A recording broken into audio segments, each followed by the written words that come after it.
Hi there, welcome to Carcassonne with It's today with a double, maybe triple header. We'll see about that. So for now, in a few minutes, these two matches will start. That's Belarus, Mexico, and then the US versus Netherlands. Later on, in about an hour, Finland versus RCP starts.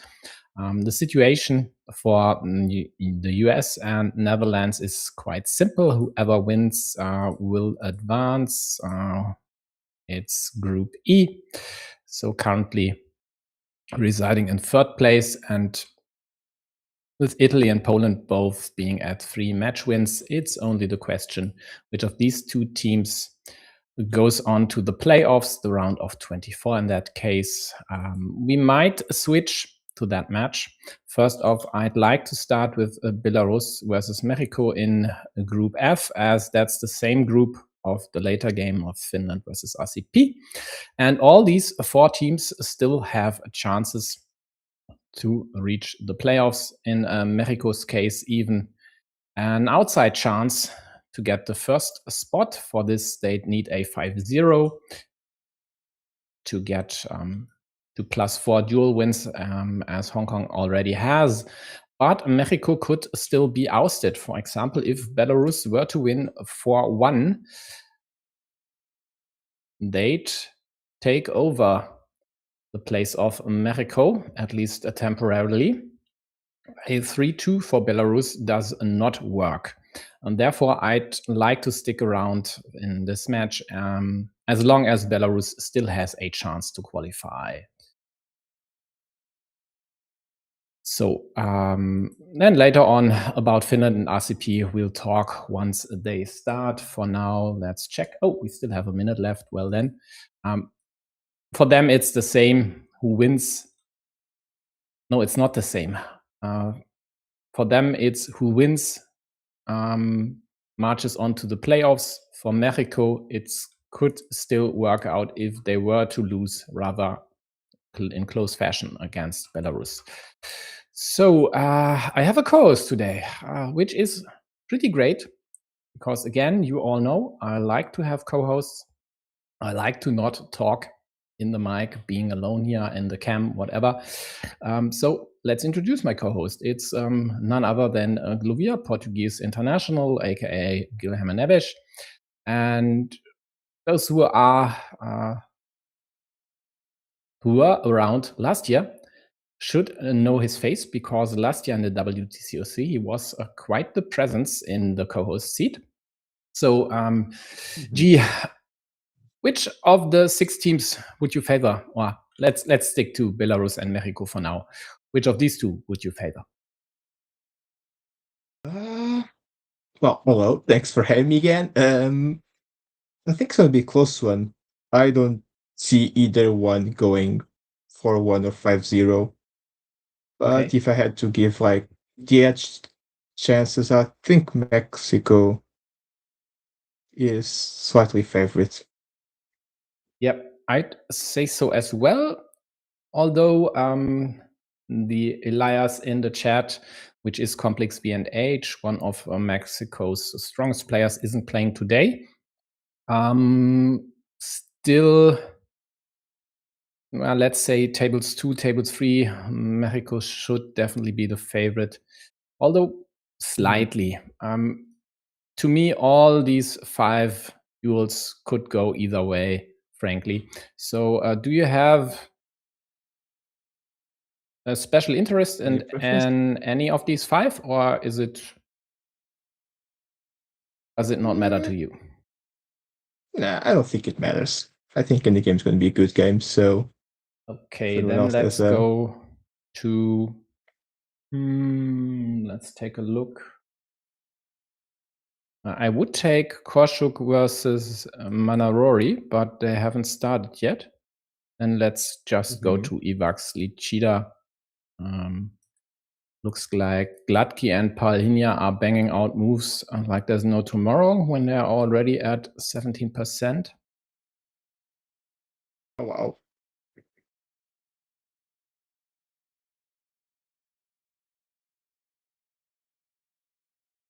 And whoa, what is this? It's very fun. That's what that is. That's exactly right. It doesn't look like a field fight. It looks like, I don't know, a very interesting city construction. So Yeah, for sure.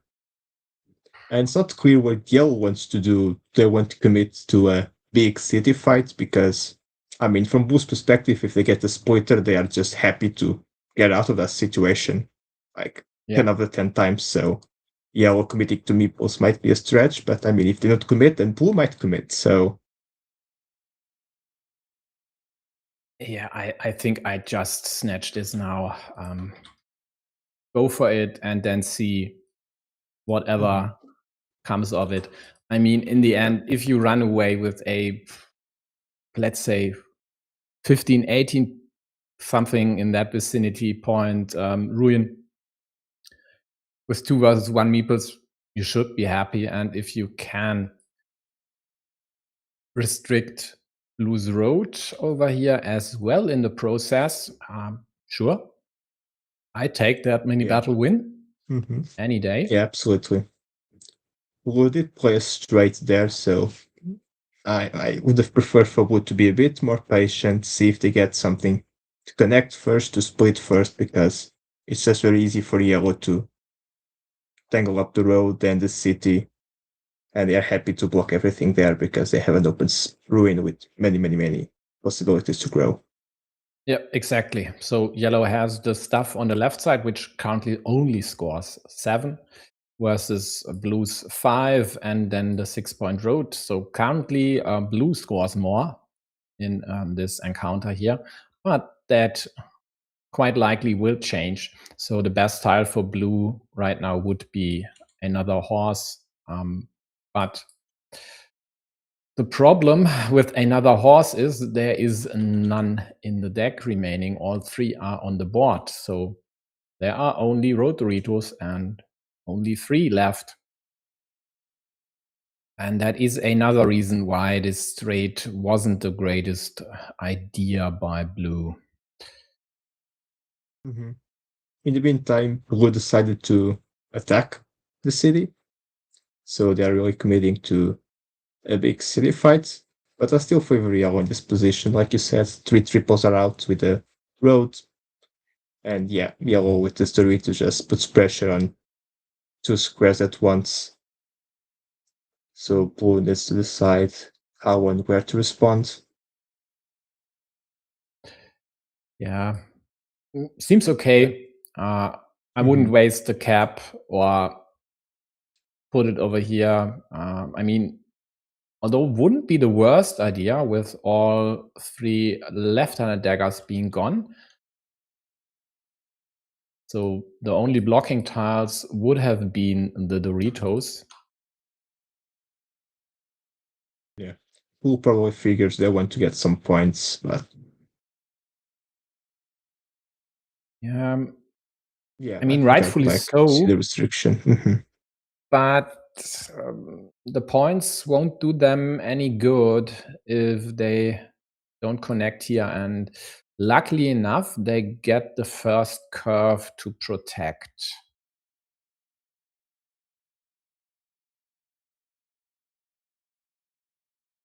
Yeah, and no hesitation there, claiming the monastery, which wasn't necessary actually with the 5-point road available. I think the value lost by not having the second meeple in hand could be greater than the 4 possible additional points, because that might take a while to fill these 2 squares. And in the meantime, Yellow got 2 monasteries, Blue does defense their city attack to one of the 2 triples which fit there. But there is a field brewing, a very large field, I mean, 2 complete cities in the middle. Blue wins the third. There is another one which can connect right next to Blue's monastery. And Yellow does have the meeples to take the field, so this is very tough for Blue. Yeah, I mean, there's hope still. this city is alive, this monastery is alive.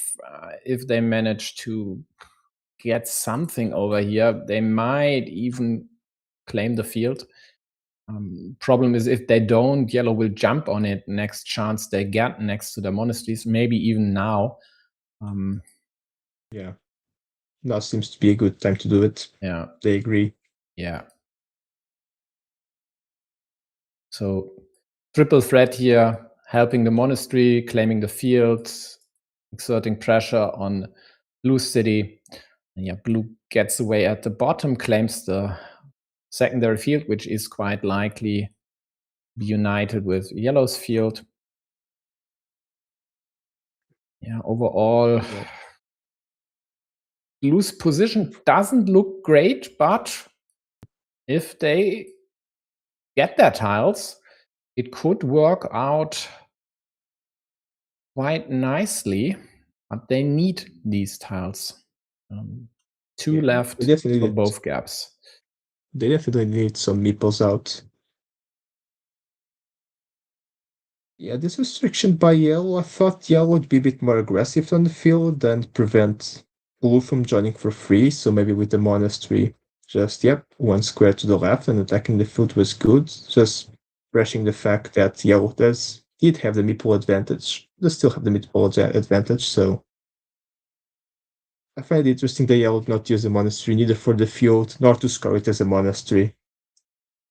But yeah, they must figure that keeping blue without meeples is better, but I don't know if I agree.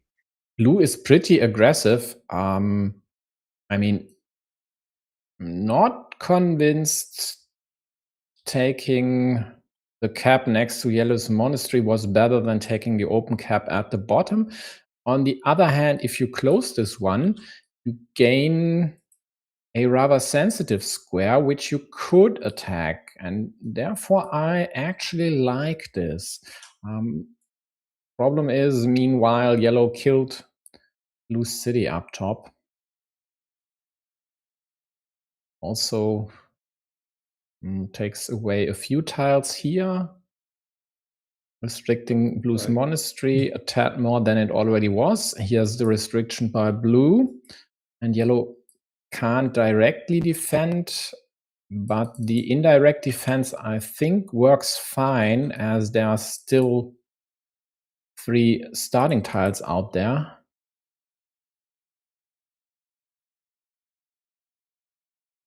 Yeah, I agree. Blue's idea must have been to annoy the monasteries. Yeah, and it worked, basically. Not perfectly, but there's still a chance. There's only one regular straight left, so even if yellow now goes there, this could still be restricted to the regular straight, or, well, to crossroads or starting tiles, which would be worse in this specific instance. I'm not sure what yellow is really thinking about. Yeah.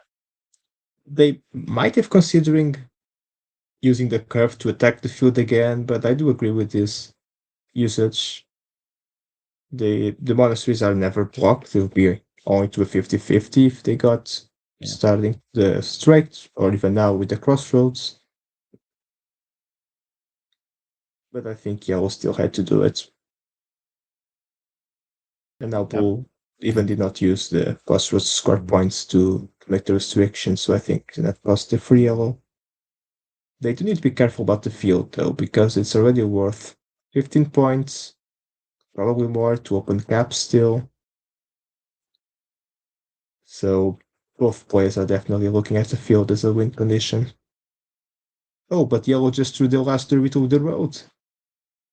That's a very tough blow for blue. Yeah, yellow drawing both remaining Doritos, so actually 3 in a row. That is not great for yellow, and blue's win condition now is basically down to the field. This city, I mean, there's still a chance to tie it, but it's not that likely to happen. This year might also work. Yeah, But and blue basically, doesn't really have the meeples to fight for the field and tie the ruin. They kind of have to yeah, choose the other. it's either or, that's for sure. And it looks like the field is the same choice in this case. So they take away this option, also adding another cap. Over here, yellow restricts down to straight, and there should be a road monastery still remaining. Yellow takes a secondary field that could still unite to the main field, which blue quite likely will restrict now. Yeah. Should. But And blue also has this restrict option. too.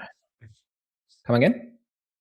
Okay. Yeah, I agree with blue trying to restrict. I was saying that yellow's secondary field also has an advantage that it really doesn't need to connect. I mean, it can expand to 9, maybe 12 points by its own, and given yellow's lead and the fact that the city is most likely not going to be shared, the city ruin at this point. Yeah, so it might actually be desirable for blue to let yellow connect, rope them in, and then take over the field again instead of yellow just claiming a 9-point field on their own, right? Yeah, I don't think blue should try to just have one big field and win it. Yeah. Yeah, and table 1 is over 134. Rough going there for Paulinia against Gladki Alex.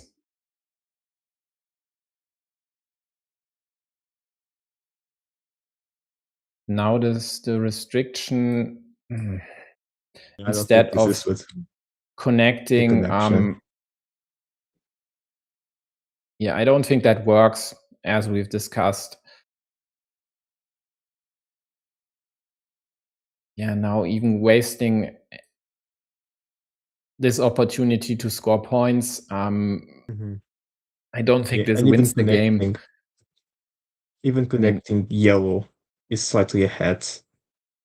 So that was the issue with letting yellow have the bottom field, basically. Yeah, and yellow just calmly takes 4 points. Has 7-point lead now. And all is good for Evax. Yeah, that's a nice idea. Of course, not connecting here, just hoping to draw the remaining cow to at least tie the top side of yellow's ruin parts here, even if that only scores you, 2 points, it looks like. And then yellow even got the road monastery to connect, deliberating whether to meeple the monastery or just blame the road. And well, there was no need to do stuff like that. It's just an invitation. And blue accepts the invite. Yeah, why not? And the now yellow curve can't block. is only a 50-50, so well, do you re-attack?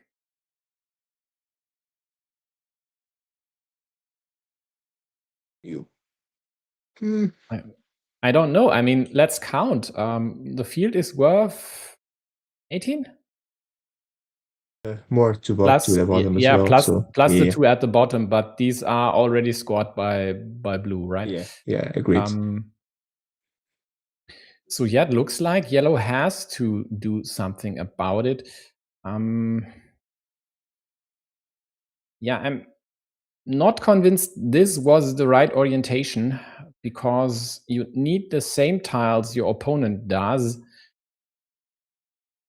And if you pick this one, you had multiple options, either drawing your opponent's tiles, blocking this, or connecting yourself.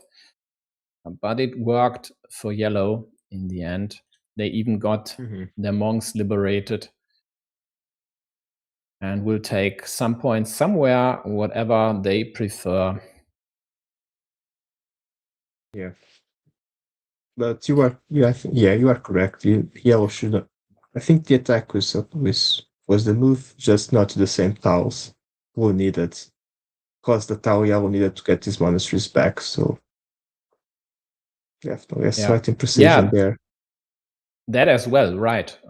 The crossroads they need for the monasteries, or could use for the monasteries, and in some cases, if they attack here this way, which they did, and get the crossroads immediately, even missing this connection, blue connecting to the main field, they might have still had a chance with these two meeples in hand. Yeah. Overall, it was always difficult for blue to win, though. But yeah, I do think that it could have been much more clean than it was for yellow. I mean, yeah, definitely. I mean, this year scrambling with a last-minute farmer when it was more or less unnecessary, just not connect here, and it's all fine.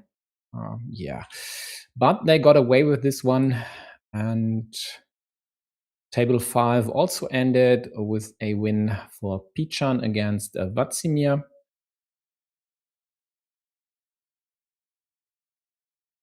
So overall, we have 2 Belarus wins against 1 for Mexico so far, although the other tables are in their endgames as well, and the yellow meeples are leading on both tables. So far, it looks great for Belarus, therefore.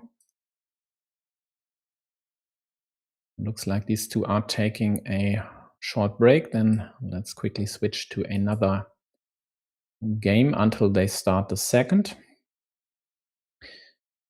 But this does not look like Manarori will stand a chance against Dima over here. Nah, it's over. So that will be the third win for Belarus in the first games, of course. Let's check Pushkin.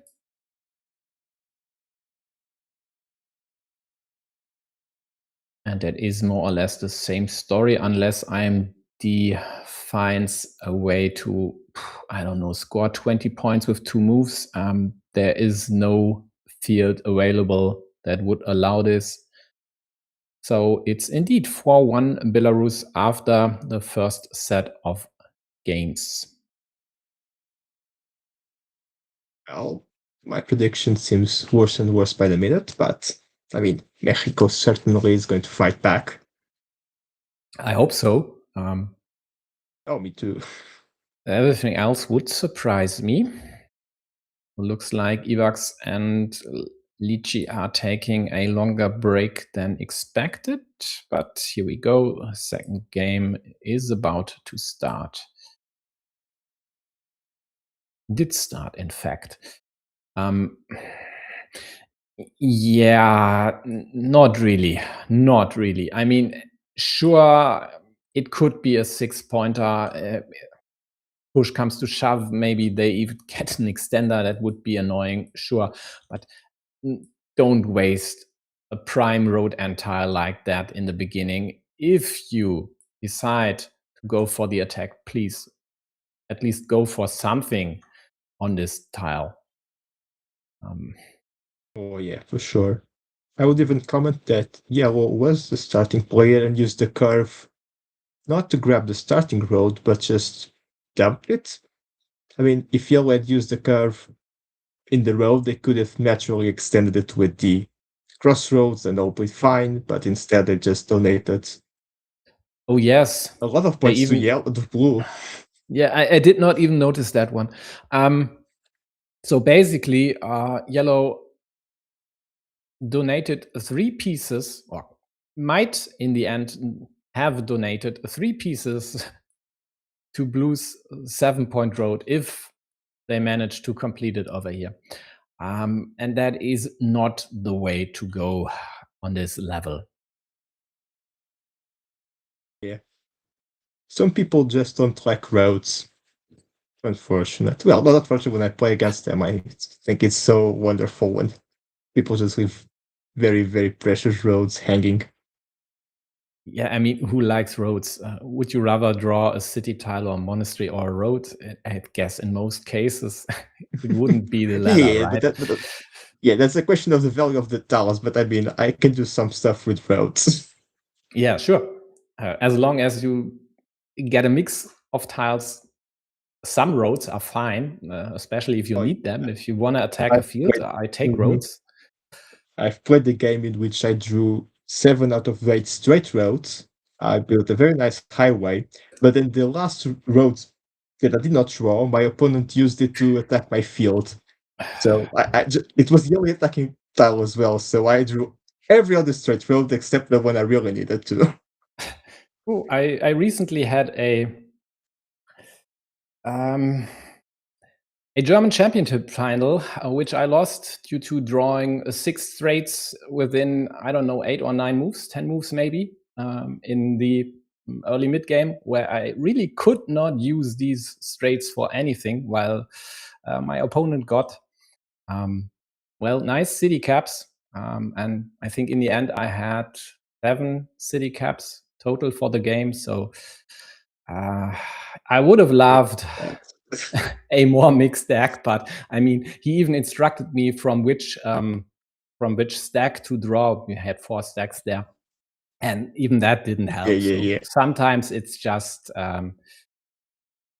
in Germany you'd say I have shit on my hands. I'm not sure if there's an adequate idiom in English. It just happens. Shit happens would work, I think. So over Yeah. here, a lot of cities, a nice field in this space, and this is a sneaky little curve hoping to unite the fields and taking the majority, and blue immediately counters this setup here. They absolutely had to, else they'd allow yellow to run away with this field. And the problem for blue, though, is their monastery. There's only one starting tile left. So they might have the meeple minority in the long run. Ooh. That is too greedy and too problematic for this city. And it immediately gets what it deserved. This triple plus farmer attack on the top is not it's not the best one. I mean, only one crossroads and then plenty of, straights and curves, but yellow had the perfect tile to heavily restrict the connection to one dagger plus one crossroads. Yeah. Which are valuable tiles by their own. So, yeah, I really don't like yellow just taking 2 points and endangering their city for no really good reason when they had a perfectly good move available to them. Yeah, I mean, even if they don't want to use it up top, I mean, there are reasons. For example, blue connecting here and snatching the 3 points, but again, it's only a 50-50. This city was perfectly fine until this move. Sure, it's maybe a bit unlucky not to draw. No, they didn't have a chance to draw anything. It's unlucky that blue immediately got basically a worthless cow, which is more or less the perfect tile to go for this restriction. But yeah, stuff like that happens sometimes. Yeah, for sure. But yellow had a better move to make, so Yes, made a mistake and absolutely. was punished immediately. Happens to everyone. Yeah, and I like it actually if mistakes are punished, because there's no need to do stuff like that. You had a better move. Just go for it. Just think a few seconds more about your move. And in this instance, it didn't look like yellow even thought about the implications of taking these 2 points. And even this one now, I mean, Yeah, sure, it indirectly protects the square, but what happens if you get the horse? You need a dagger afterwards if you wanna do anything with the city, and if not, then was it really worse to place it here? Was it really that necessary to protect from a blue attack here? I mean, it's worth scrap basically, so I don't see it. Yeah. Yellow I don't. probably gave that city up already. I don't think they had any idea of closing Yeah, it. but why? But why? I mean, just dump it here. Hope that blue doesn't get a road piece, and then I mean, drawing the horse here, and it's totally live. Not easy to complete, sure, Yeah, but yeah, for still sure. alive. Whereas this Yeah, is yeah, yeah. more or less giving up, which I think was a tad too early, at least. Yeah, I can Yeah. agree that cities that look like ruins, but they are actually just open cities, are much nicer because sometimes those things do get completed, and it's always Yes. better to have the looming threat of doing so than killing it yourself. Yeah. Especially when there's still a field fight going on and Oh, you have one meeple being stuck here. Okay, blue has one stuck meeple as well. But yeah. about the field fight, Blue just said, "You know what? I can do better," and just started making a whole new field by himself, which, I mean, it Yeah. worked. It simply needs some splitters and some caps, and badum, it's done. Yep. Although the second splitter was placed by yellow. They took this city. Ah, yes, yes, And yes. I like this move by blue quite a lot up top. It doesn't really look that necessary to claim the field, but it basically prevents yellow from tying this stuff, because wherever yellow would try, blue is already there to counter. Yeah. And now Blue found a very sneaky, nice move of also competing for the bottom field with the curve. There are still two remaining. And this goes Yeah. to show that Yellow had, in times gone by, a chance to not allow something like this to happen, but he came back to bite him. Yeah. I mean, earlier I've talked about this monastery and said in the long run, blue might have the meeple minority. Yeah, it did not work out after stuff with this city/ruin here for yellow. And by now, they have more meeples in hand because they got their monk liberated. But where to go, where to attack, and exactly which feature to attack. Do you go for lose 15, possibly 18-point field? I mean, also great move by blue. Sure, yellow could just go here and take away 6 points, but 6 points don't move the needle here. So what else do you do if you're yellow? I mean, go for the field attack, but it's only one farmer, and you have to put a second one there. And even then, even if you were able to tie a combined field on the top right, it's just not enough. And the same goes for the field on the left side. So by now, to me, this train has left the station. Do you have any ideas how to still win this if you're yellow? I think Yellow needs to merge Blue's fields, then draw the last curve and unite the bottom two fields, because it's still, because with the last curve then Blue doesn't get his attack of two meeples into the field, so at worst it's going to be a tie if Blue gets the crossroads. And I think yellow needs to play for yellow, getting the crossroads. Frankly, get the curve, get the crossroads. At least you get the bottom field. You still haven't invested any of your meeples. But what do you do with them? It's still complicated. That stuff does not score a lot of points. I mean, 6 points for the road.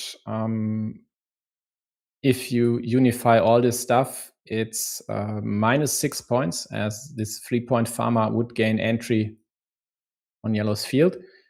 So that's basically 0 points you'd score when you close the road. And if you then take over the field, it's plus 15. At minus 33, doesn't sound like a winning plan. It's a start. No, it doesn't. Okay. It's the start. Okay. Actually, this reminds me of yesterday's game. I played my second game. It was just I was in a bad position, like from the start. My opponent had already 2 meeples in that 18-point field, and I decided I wouldn't attack it, and that I would just score points. But at some point in time, they had like plus 30 on the scoreboard, plus the field. And I calculated that, okay, if I get like 3 monasteries, I can stack them and then score a nice something point field, and maybe I can invade the top field. And everything worked out, except I did not defend a connection that was like, there were only 3 tiles remaining in the deck, and I was too lazy to count them. And I got the only winning sequence, except I did not play the stacking move I should, and I lost by 3. I did all the planning I knew I had to do, except I did not count the last 3 tiles. But so you did all the work? Proud. I did the work. I mean, I knew I could win. It was a very, very long shot, and I simply felt the easiest part.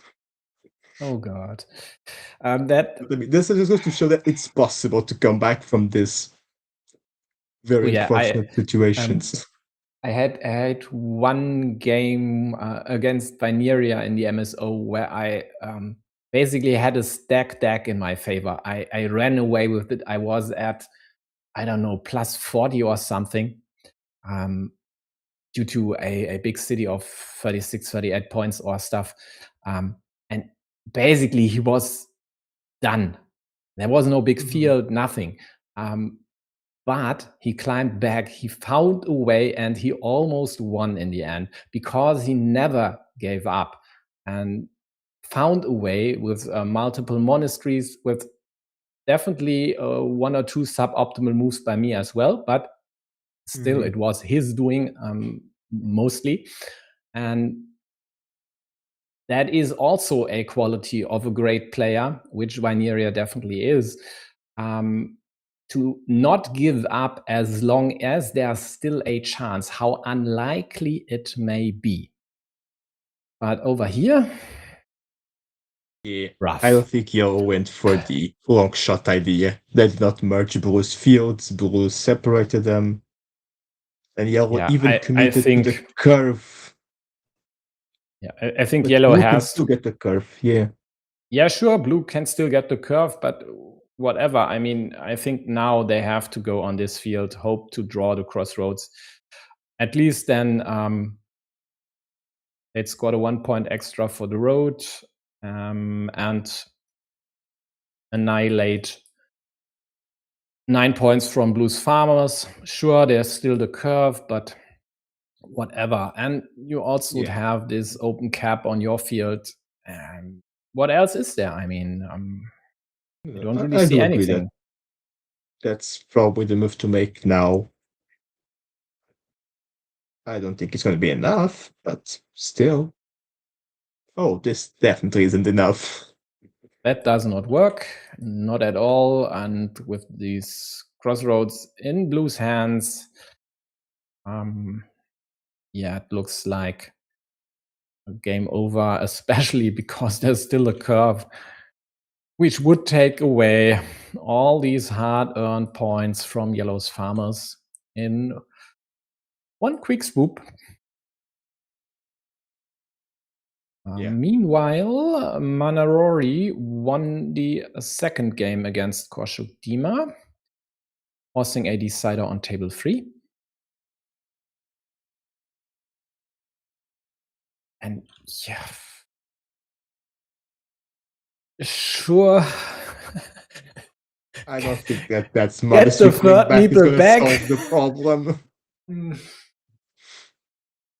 Not sure what you want to do with it. Yes, My blue. blue's Yes, now blue. Go, go, attacking. go. Okay. Run, blue, run. Go for the field. Oh, great job, blue. Great job, Lychee. Yeah. It scores double for now. Yes. 6 points without meeple investment. Nice one. Yeah, I mean, at least Yellow is going to get the monastery. I mean, they worked so hard for it, so at least, surely. Yeah, snatch your 3 points there.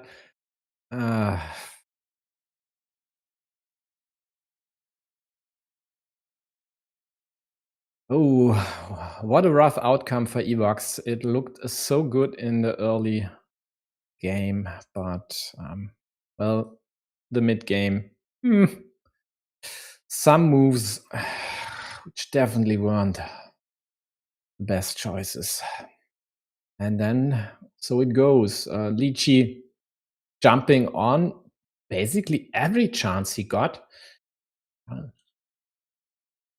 Not hesitating at all.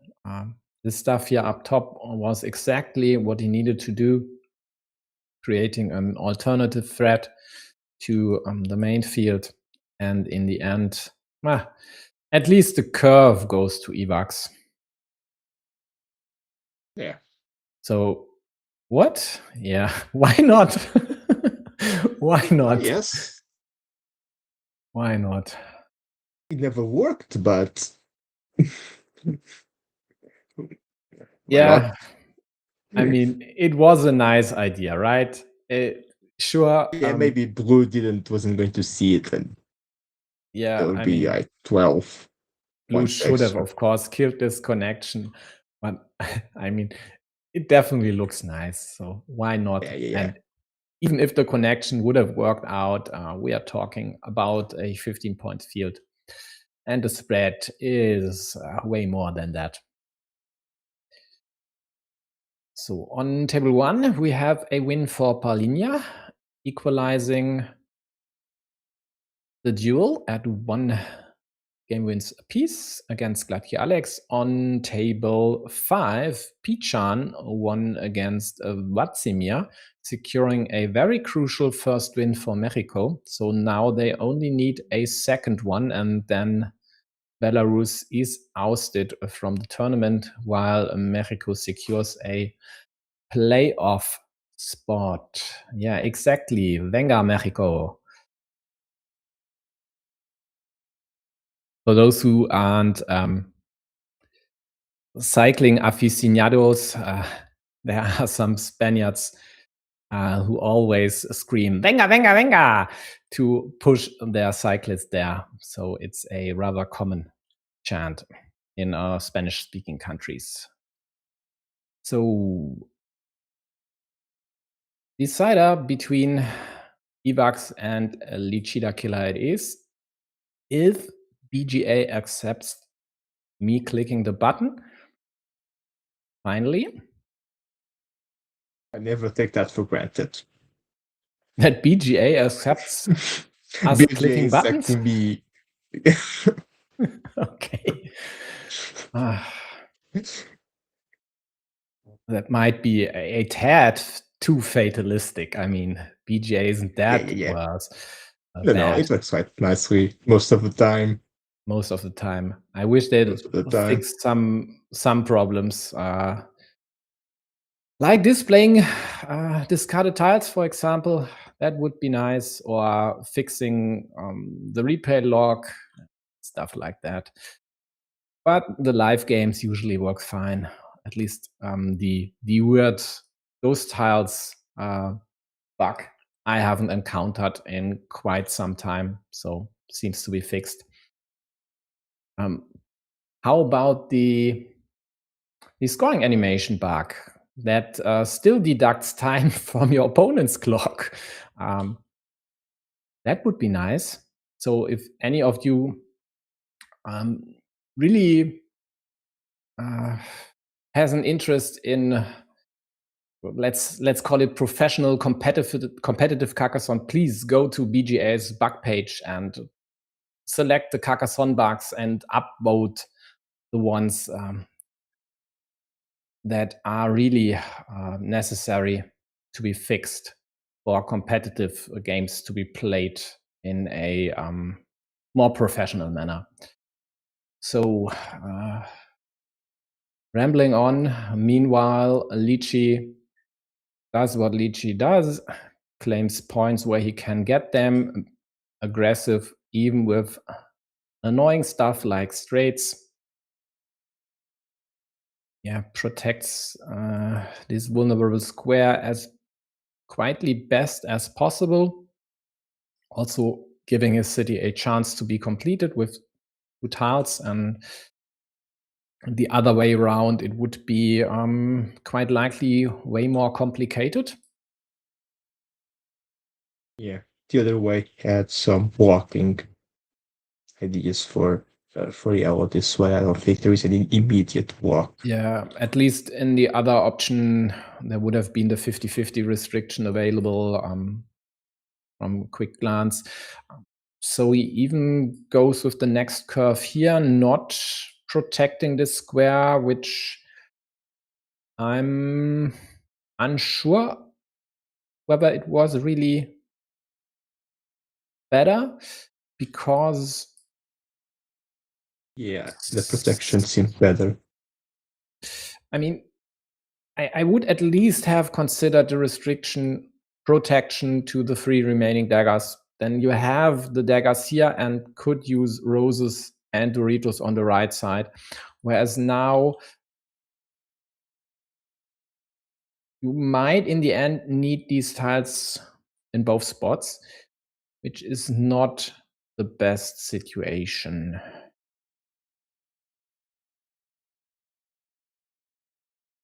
Yeah, for sure. And yeah, he's putting additional pressure there. Blue does get out of it, at least for the monastery. And now we are down to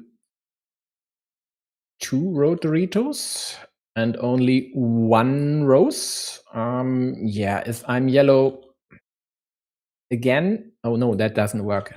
Blue turned this the other way. Sorry, I haven't said anything. Meanwhile, some table finished. That was table 2, I think. Yeah, IMD 5 equalized against Pushkin. So the formerly 4-1 advantage for Belarus after the first set of games is completely equalized.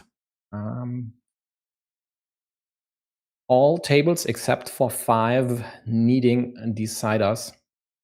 Now let's take a quick glance at US, Netherlands. I don't think anyone else is streaming this, so I hope I didn't spoil anything for you. Yeah, 2 deciders over there with the Netherlands leading 2-1. So Crocodile Fundy and Arleo have to win for the US to get to the playoffs, else they'll be done.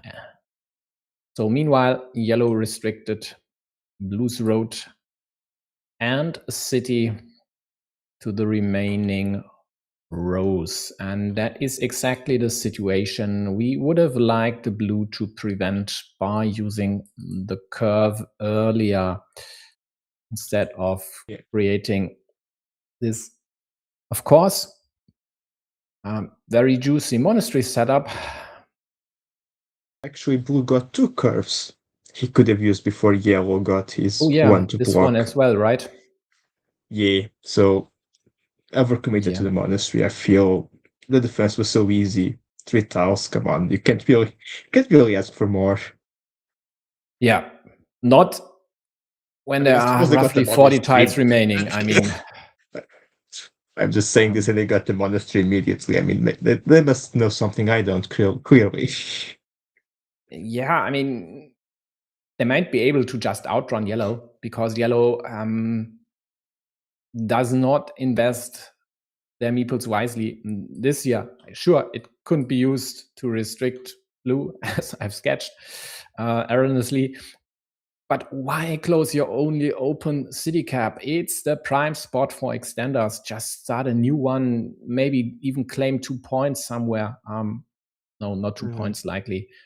I think just start a new city. I think they had 5 meeples in hand, 6 meeples maybe even. No, 5. One was over here, one was over there. So 5 meeples in hand. Yeah. Don't close your open cap, not when there's still all the extenders out there. And Yeah. even 2 of the twin caps, that's just value which you will lose in many, many cases. And when you're With the down, second extender, no, go ahead. go on. No. With the second extender, I expect to see some greeds. Imagine if the extender went below the vanilla with the meeple and just like, yeah, I'll get everything. Yeah, How but nice would that have been? that would have been a nice idea. The problem is, even getting all this stuff doesn't really win the game. It's a lot, but it is not enough. Unless you manage to close that monster, which I deem unlikely. Because this year, what is it, roughly 10 points, 11, 12. Okay, sure, it's nice, but you're down 30. So this actually, I think, works better. It could, in theory, work out to a nicely shaped city. Problem being, a lot of these tiles are already gone. They are over here. So it is unlikely to work out. And that is why you have to have open caps to use this stuff for 8-pointers and not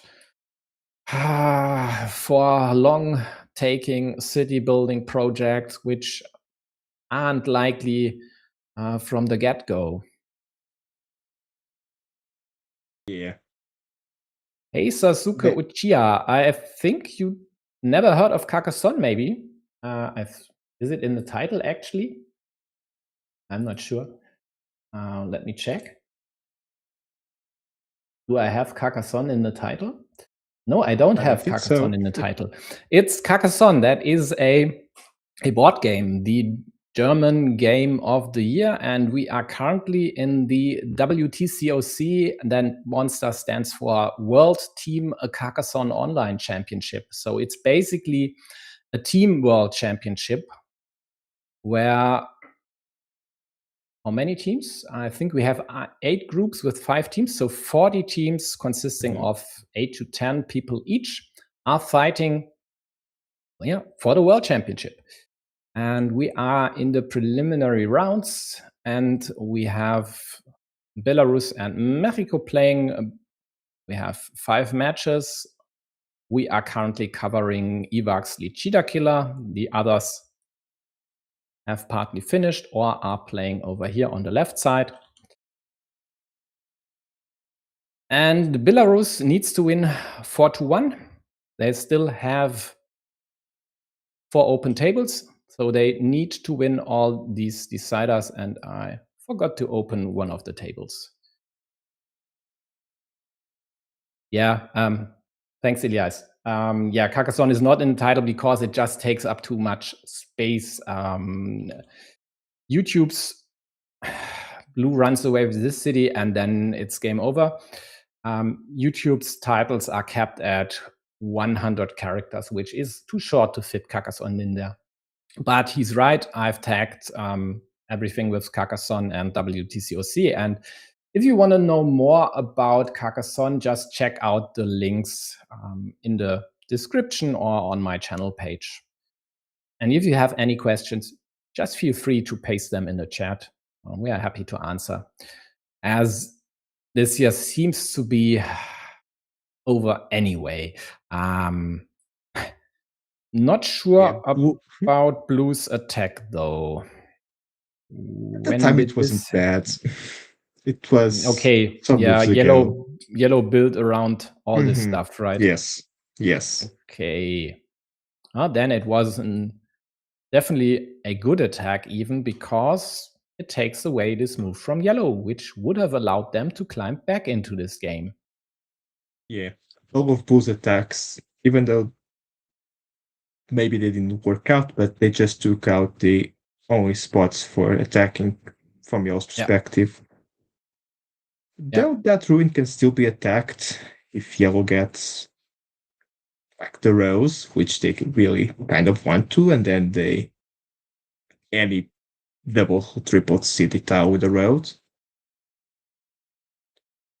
Oh, yeah, They would can be still better. get to the Just city. to score the additional points. Yep. Yeah, that would be a nice setup for yellow. And 29, I mean, it's not over yet. Okay. Yeah, and with this prospect of the takeover here, I don't think the 2 points are necessary. In this case, I would have liked Blue just to clamp down on the ruin, just to prevent stuff happening over there, as unlikely as it may be. Playing it safe at this point should be the way to go.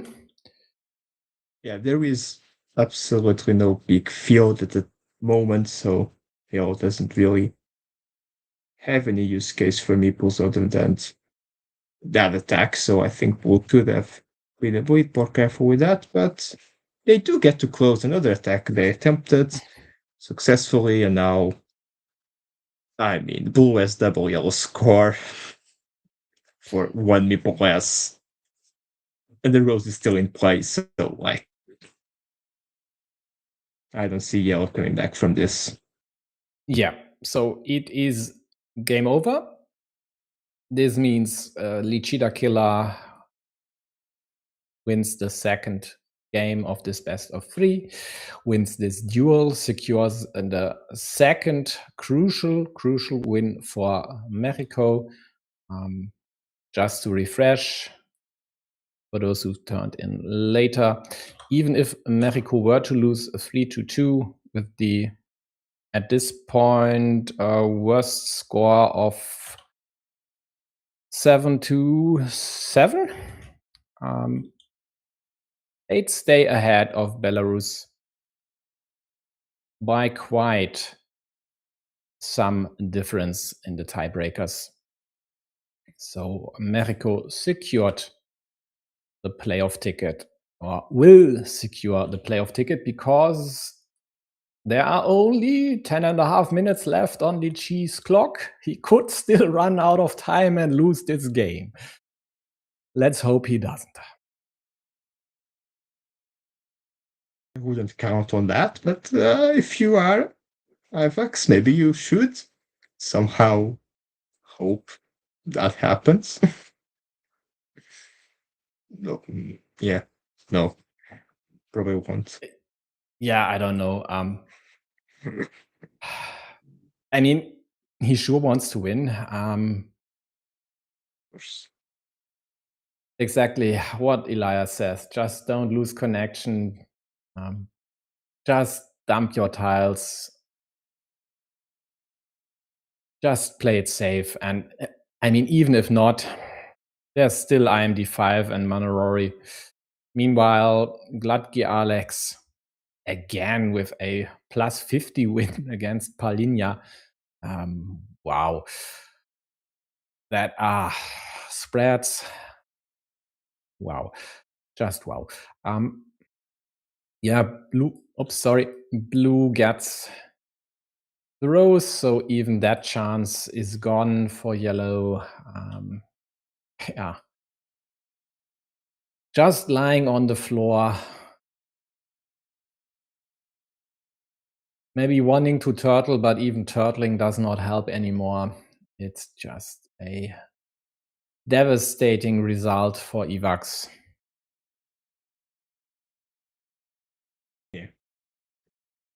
Yeah, and Elias says, what a tournament for Lychee.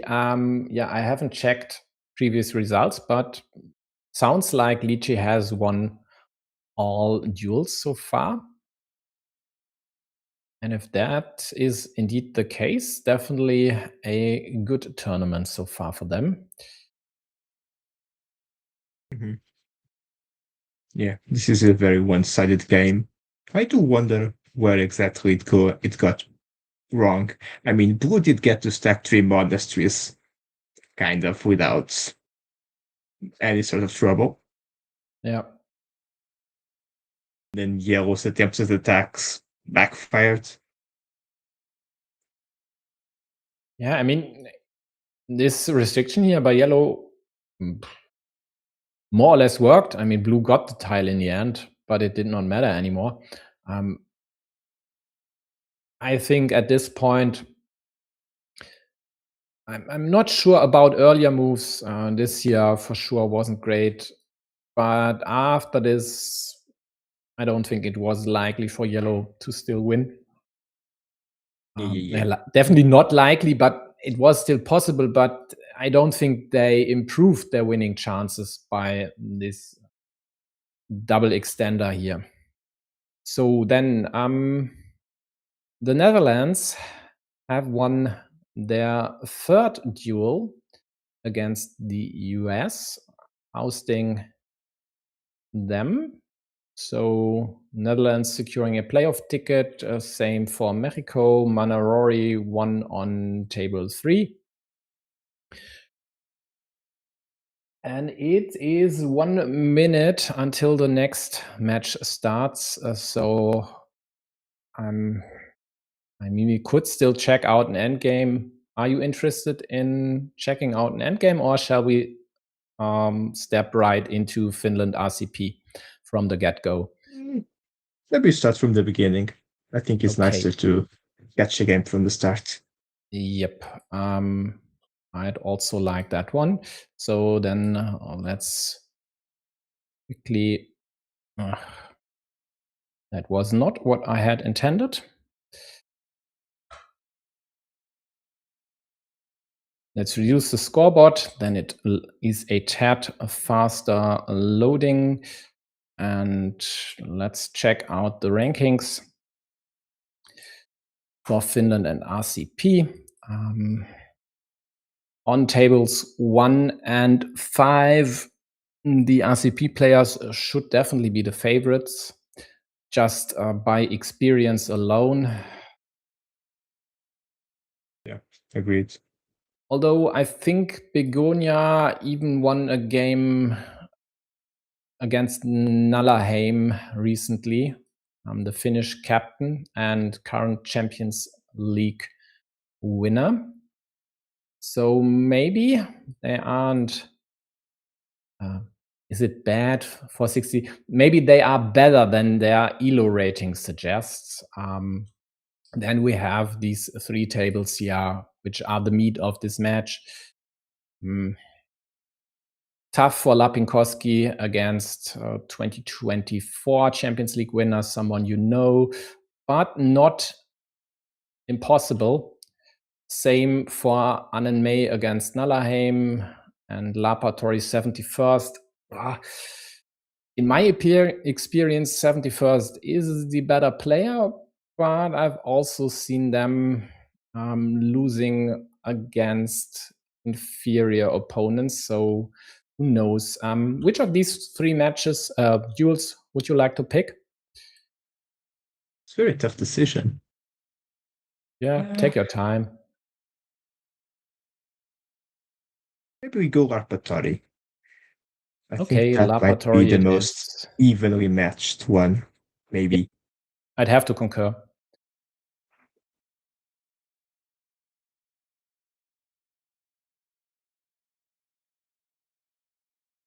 So they have started recently. Who went first? Already with a very early field for Blue. Interesting. It does have a lot of green squares, but kind of half of them are controlled by Yellow's monastery, so I don't know. I don't mind this farmer. I like this yellow move here, trying to clamp down on the field, although I don't think at this point there's a easy way to contain it. Although a straight up top would help, as does this rose.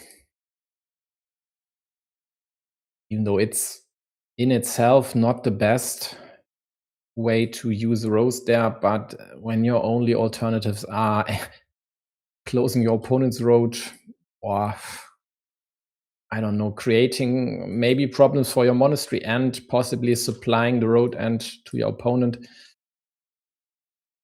That was the least of all the evils.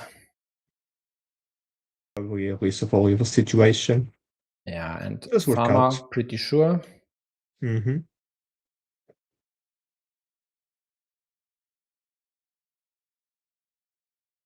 Yeah, those farmer. Yeah, I'm not still yet convinced, but just I do have a tendency to farm early when my opponent gets like the first monastery or the first two monasteries. So I suppose that was the response of it from who by Dudu getting the monastery. Quite likely. Let's check. Yeah, there's the yellow monastery and there's blue's curve. Yeah, why not? I mean, at this point, when you open up the field to the top, you already have this in place. This was there. I mean, shit could still hit the fan, but some folks like early farmers and try to play them aggressively. Did not work out with all the big stuff here. And the city being killed by yellow. Yeah, especially not. Nice one. Yeah, I agree. That was a good restriction now, but yellow does get saving grass immediately. I mean, a bit skimpy. Sure, 2 starting tiles gone, so restrictions here are possible. But come on, I mean, even if there were only one starting tile, I think you should take the city. Yes. With basically 0 5 meeples in hand, maybe you think about it, but until 0, I think you take it. I mean, I might even take this if there were no starting tiles at all in the deck, depending on the situation. And with 5, I don't know, quite likely, because even if this gets killed, well, in the end, it might still score a dozen points or so. Okay, maybe not with some of the big city and shielded tiles already being gone, but yeah, now they do meeple it, but I don't think that was a place to no. This was the place hoping to get to Doritos. Exactly. This almost never gets completed, and why waste this potential?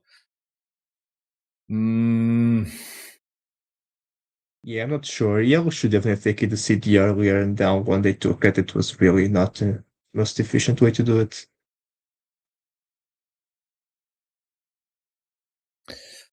Oh, it's working out in quick points.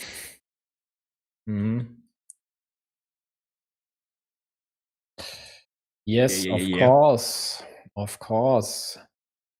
Who knows their stuff? No hesitation. 3-second move over here. And I mean, I've said it almost never gets completed, but blue will be pushing for it. Yeah. Fine. Even now, just taking points, making so that city is not really attackable if yellow then decides to fight for it. The field is still only 6 points, so blue having a meeple stuck forever once gone is not going to be a problem for respecting that field. I don't foresee it to be that big. Yeah. What you do with these caps? If I'm blue, I might even consider this one.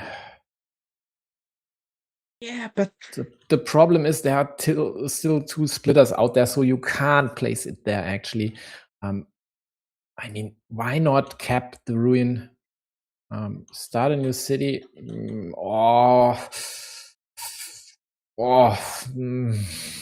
Nah. I think this is so. I think this because yellow hasn't connected to the field yet. So suppose yellow got a big tower and hindered the city, then okay, maybe yellow doesn't connect to the field and blue can do some stuff around it. Yeah.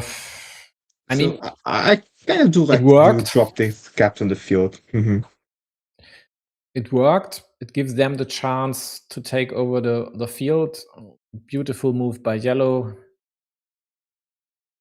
This square is dead, as this was the last dagger. And this was absolutely necessary. So the only option to still add stuff to the field of blue now is the top. Well, maybe at the bottom, but that is rather unlikely to happen. Yeah, But it's still blue is only at playing a 9 game points. with yeah, only 9 points, and blue does have much fewer meeples than yellow is going to have. So he's going to have to play this very, very cautiously. I do feel like. Ooh, I don't like that monastery at all. There's one simple move. Basically kill Wow, the it does chances kill of it. blue. And that monastery could have been used to protect. Yeah, I didn't even catch that. So for sure, blue should have played a bit slower there with the monastery. Let's see if yellow takes the chance now to do it because yellow definitely does. I mean, Yeah, I mean, laboratory usually takes his time when it's really necessary to count, and the timing now suggests he exactly does that right now. And okay, just goes only for three. simple stuff. That's why 3 points. He could have meepled the monastery, right? Yes, he could have. Ah, that's rough for blue. That's really rough. A perfect tile for Yeah, yellow. yeah. I really not like blue's sequence there. The monastery not defending, then the curve does defend the second meeple from entering, but I think Yeah, the most important one is the one this he just connection connected over now. this one. Yeah, I at still least by have. the ruin. Yeah. And you can split it if you feel like you need the meeple back. Yeah. The Although second I one, that think is. blue won't do that. Blue would rather use splitters on their Yeah, field. yeah, yeah. That is or seems to be their winning condition. But this here is going almost all in. I think a tad too early, because it's not Yeah, just straights, it's also a simple cap or anything field plus city side by yellow to just equalize this, to keep a blues meeple over there in stasis, and it's basically game over for blue if they don't get this back ASAP. And there is only exactly one tile remaining in the deck to get this meeple back. yeah, And well, absolutely. you I have the really two don't like splitters, that but then.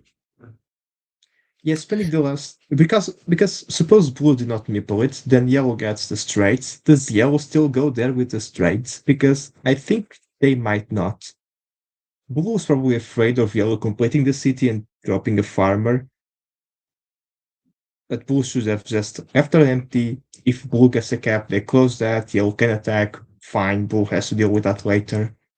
yeah, But just not getting meeple to play until they get the splitters or the last dagger. It's or a crossroads. They do also have a crossroads to get people out. That's true, but still, Just leave it empty.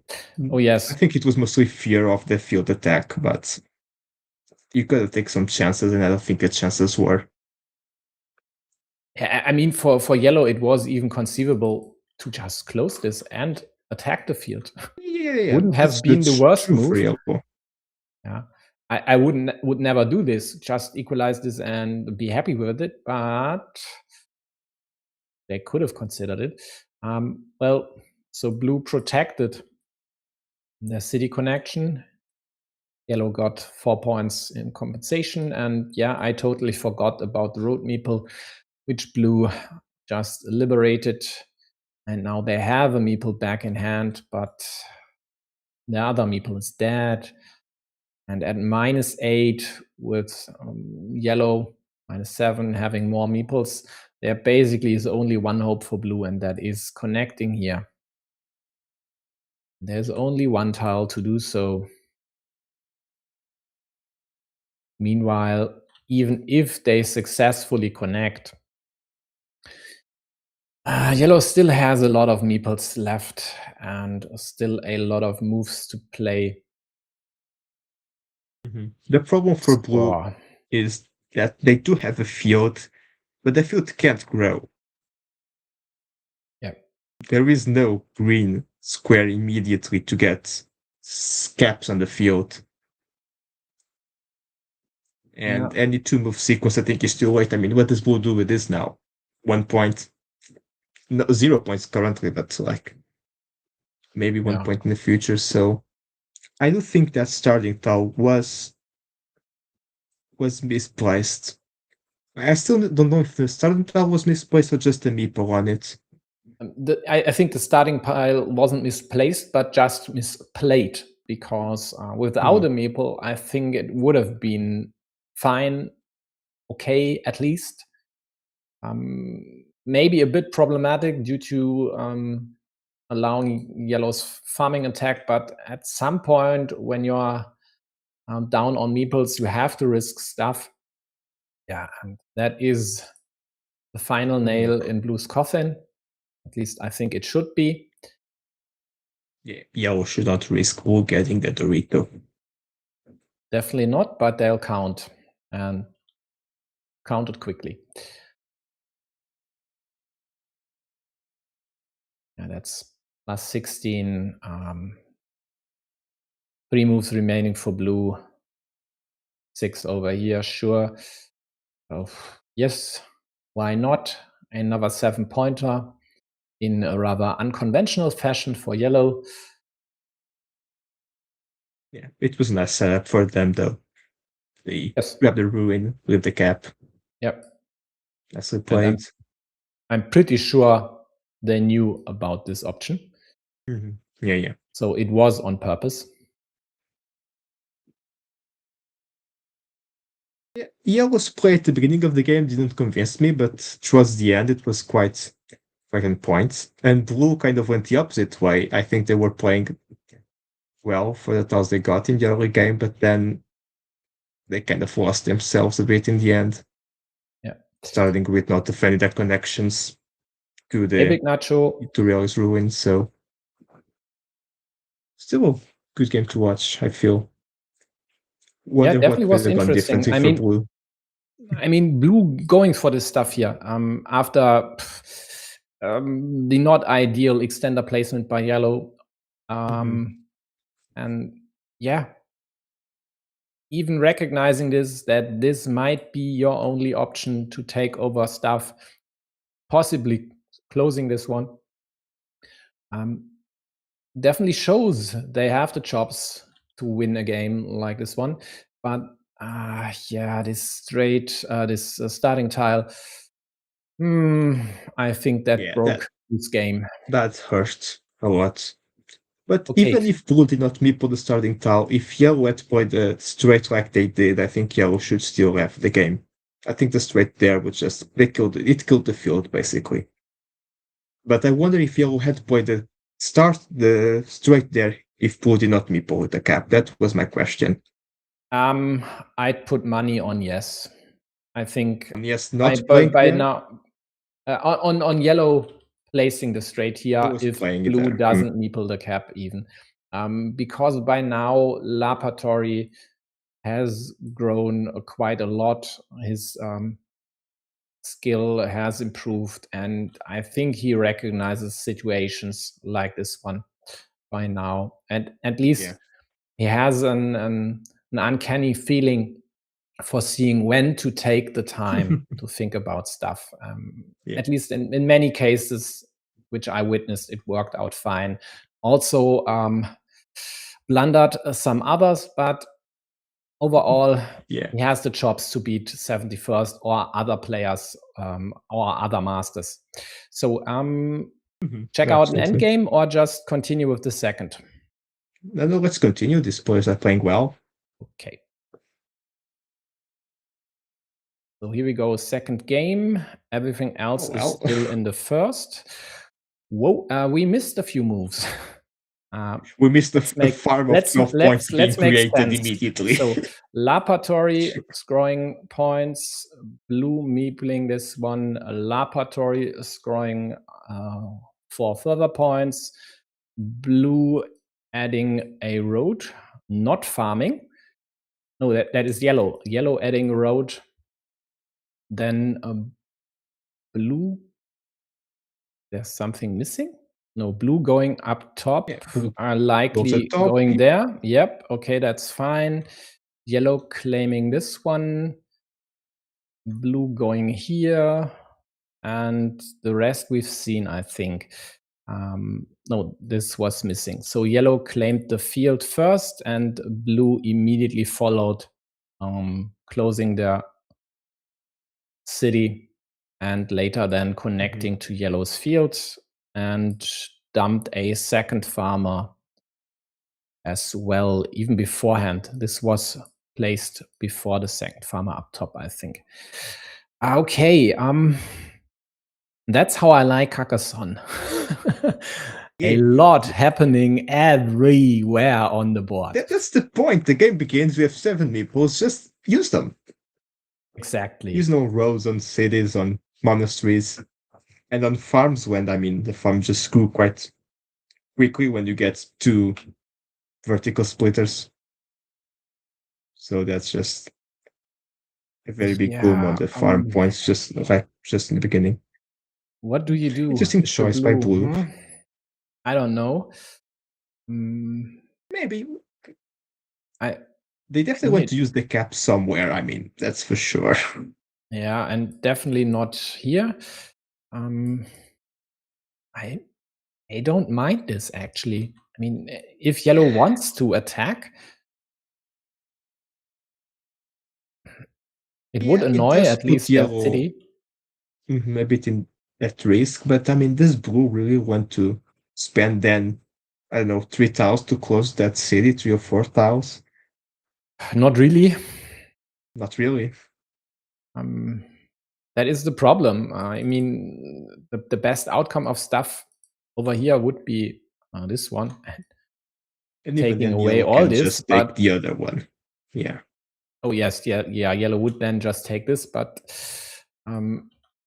yeah, this is okay-ish. It creates this vulnerable square, which was more a problem for blue than for yellow, actually. I think the idea was maybe when blue gets straight, then they this have is the idea. Yes, of course. Yeah. I would have come to that. But the better news for blue after this move is exactly what G just mentioned. A straight and then pressuring yellow, or if that doesn't work out, hoping to close the city ASAP and pressuring yellow this way. And this one works like a charm for blue. Yeah, absolutely. Yellow's getting some monasteries, but now they only have 1 meeple. So they can't really justify using the 3rd monastery, and now they are in trouble if they don't get a defense. Curve to the rescue. No curve. Not a curve. How do you defend now? Indirect defense, maybe? Yeah. Looks like this might be the better choice. leaving 5 to kill. But it's 5 as well. Right? Yeah, looks like it. Starting was the 3, yeah, with the 3 triples. Whatever.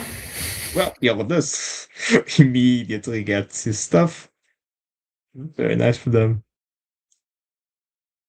Blue also gets the road meeple out, so they should be happy with that too. Yeah. Interesting that yellow farms. Yeah, 6 points. But I don't see the field. No, it can grow maybe.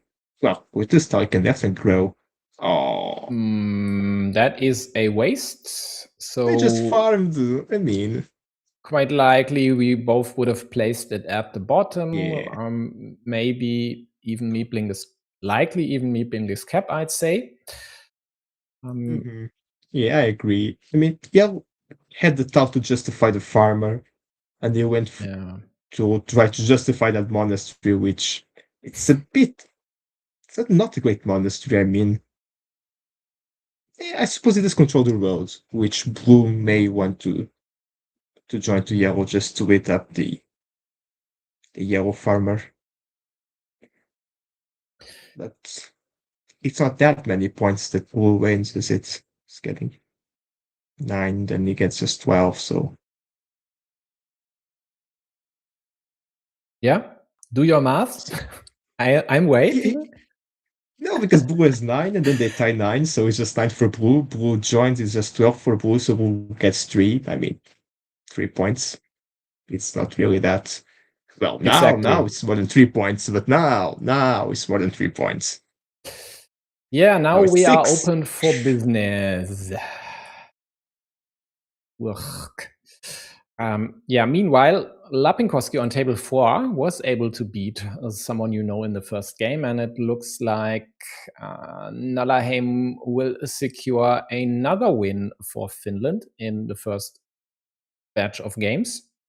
And on tables 1 and 5, we have the expected results of RCP players winning their games in rather close fashion, though, with a spread of 24 on the first and 13 on table 5. Yeah, Best Wall and BB Costa again. I'd definitely put them on a 2-0. So everything else works out like a gangbusters so far for the Finns. Back at this table, Yellow was the one to actually complete the merger of the fields, probably because they felt like they need the meeple, and they figured Blue will just not do it for them. Yeah, I mean, in the end, they will quite likely have to fight for this field down the road anyway. And for now, it scores 2 hard points. So 1 for the road equalization, 1 for this monastery. Would you look at that? That is a dangerous farmer with only 2 vanillas left.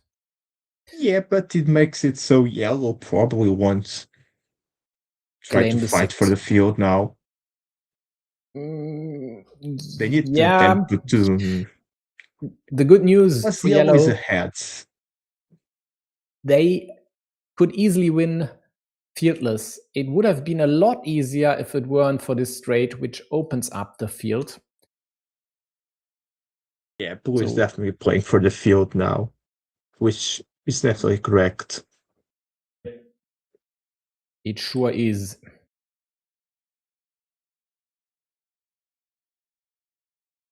Yeah, hey Dachnik. And yes, go Finland. Why not? I was thinking about this.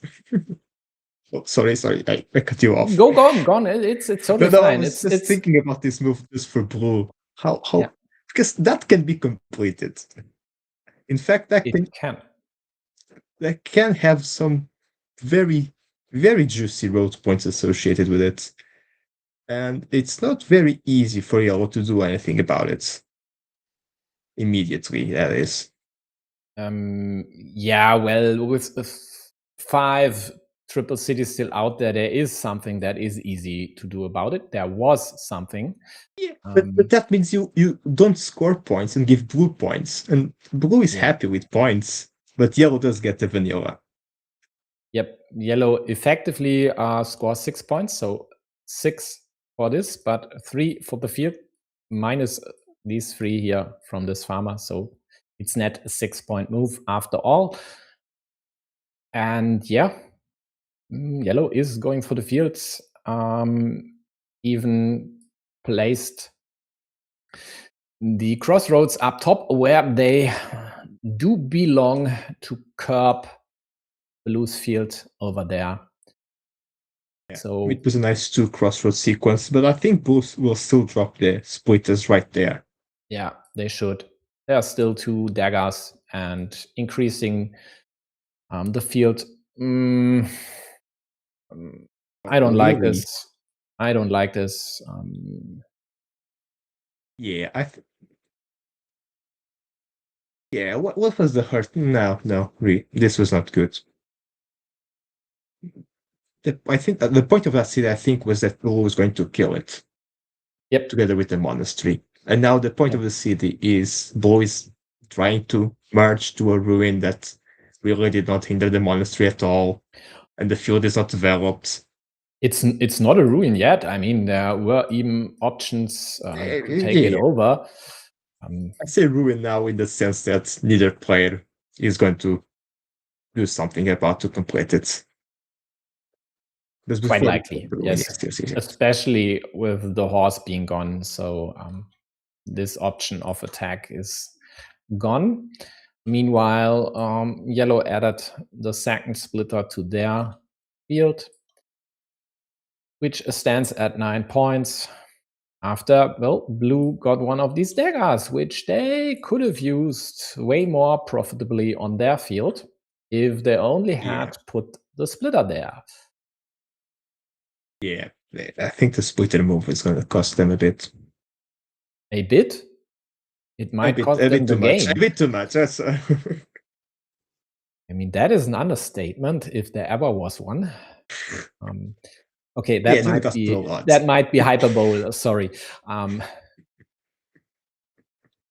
Yeah, rough, really rough. I mean, the restriction, but the restriction was okay-ish. I mean, apart from this Dorito, which of course was the worst tile yellow could have drawn for blue, there were still the 3 cows available. But in that case, at least yellow would need to invest 2 caps to close that city. And this here was just perfect. They couldn't have asked for a better tile. And absolutely not. Even get to complete it, get to attack, will take this one over again. Maybe not. Only 1 tile to connect here. Maybe they crawl around on the right side. But overall, even though blue equalized yellow's highest scoring feature, even though they own the 18-point field with a super majority of 3-1, even though they have this ruin, yes, it's a ruin now, they are still down roughly 20, and yellow, of course, with all these farmers, has more meeples in hand. So Laboratory will win this one, will secure the first crucial win for Finland. 1 of 3 wins necessary to reach the playoffs for either team, of course. Yeah, from this point, don't really see how we'll get enough value. Just 1 meeple at hand is not enough. Which goes to show that that splitter move attacking Yellow City was definitely not the way to go, because they invested in meeple, which they needed maybe to fight for Yellow's bottom field, maybe to grow their own field with the splitter and then the daggers and the caps that exist. And they could have equalized that later if that was needed, or even killed if they got the correct styles to do it. They did not get them, but still. Yeah, I think I the mean, splitter that just made it sure that Blue had very little wiggle room in terms of what they exactly. could have used to win. Exactly. Yeah. I mean, after this one, they even had the option with the second splitter to take over this city. Sure, if that works, it's all fine and dandy. But how often does this really work? I mean, I wouldn't put it at more than 10, 15%. Just the gut Yeah. feeling. Mhm. So to me, this was the most critical move in this game. Maybe even by a long shot. So did not work out for Blue, and this is the second game where a move did not work out for them, which they had alternatives in both cases. And this year for sure was the superior alternative, the superior move. Yeah. They played for a 3-1 field majority and did nothing with it. More or less, yes. More or less. The field did not grow after Yellow completed the 6-point set in the middle. Yep, that's right.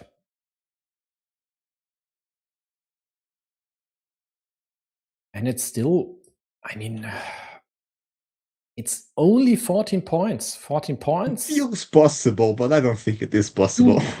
No. I mean, 14 points equal 2 cities on your field. I mean, sure. Yes. If you don't equalize this on the right side, you have 10 points less, sure. But you might had better chances to kill 2 of Yellow's meeples, and Yellow doesn't have stuff then to do with these meeples because they would have been blocked. And that is, well, Carcassonne in a nutshell. And Yellow It's critical decisions and a stylish move of attacking the ruin, just a 50-50, like throw it in there. Why not? Why not run up the score a bit?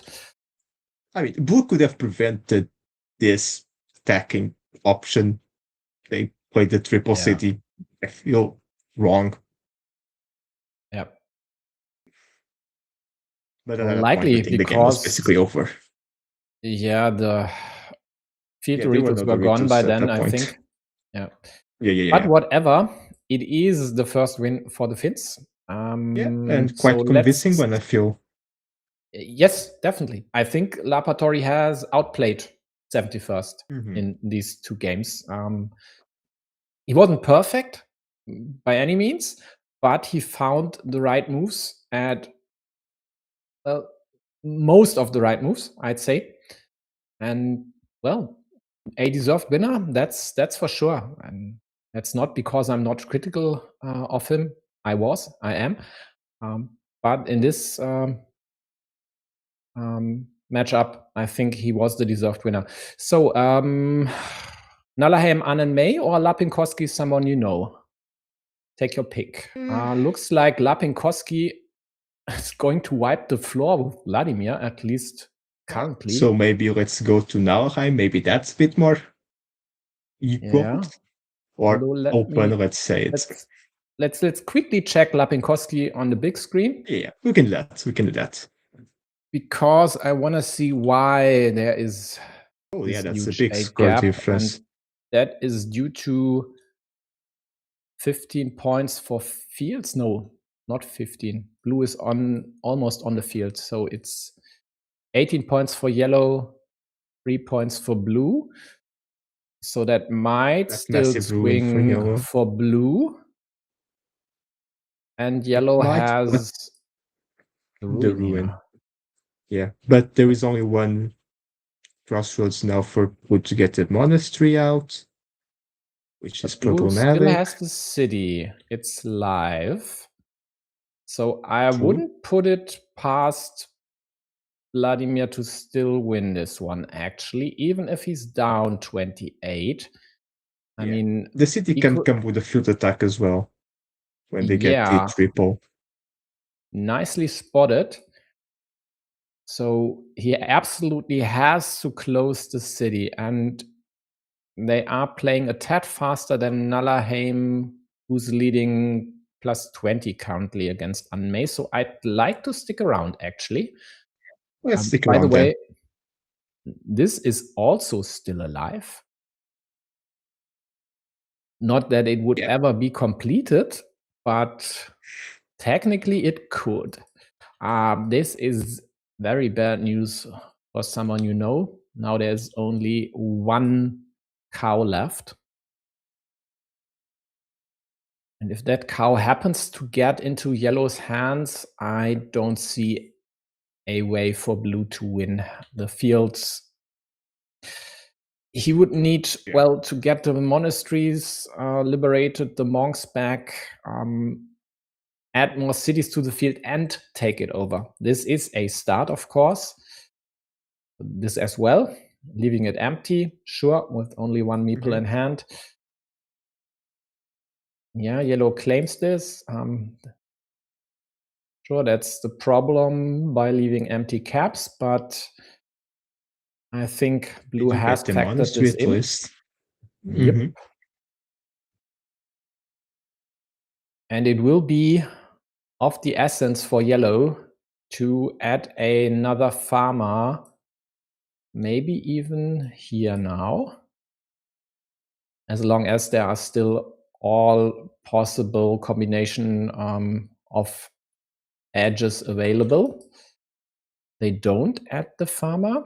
I understand this, sure. This could get restricted and then your meeple would score 0. So maybe later.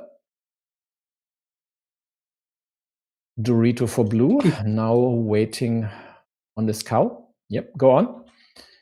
I think yellow could have dropped the farmer there. With the curve? Because, yeah. Yeah, I would have liked it, for sure. If yellow gets the triple, then blue doesn't get the city, and the farm is worth 0, but blue doesn't get the city, so I'm happy.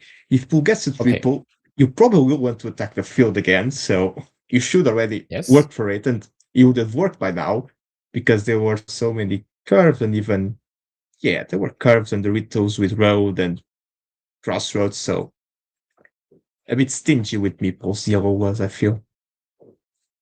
Yep. Well, but blue got his setup.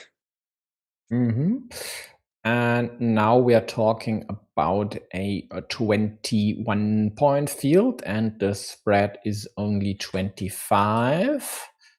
So sure, if blue connects here, it's only an 18-point move, because they already score one of the cities. But they'd close the gap, and they have a meeple more in hand. They still have this crossroad tile here, which would quite likely also come with a possible 6-point road. So there is still hope, as I've said. And yeah. Okay, yellow does not play against this cap, but takes away this, I'd say, inferior option to attack the field. Although, is it really inferior when there are only a select few tiles to attack due to no road monasteries and no straits in the deck? Yeah, we should definitely be preventing that, well, city of being used as a field attack, but now, yeah. I would have farmed. I would have farmed. Oh, yeah, absolutely. You need to farm, right? I mean, it's basically the only option now, except for next to your monastery. Is there anything else? No. Oh, over here. Over there with the outside curve. Yeah. Yeah, but on the left side as well. Should have prevented a bit. Yeah, but I don't think there is a reason to take 4 points there. What are you saving the meeples for exactly?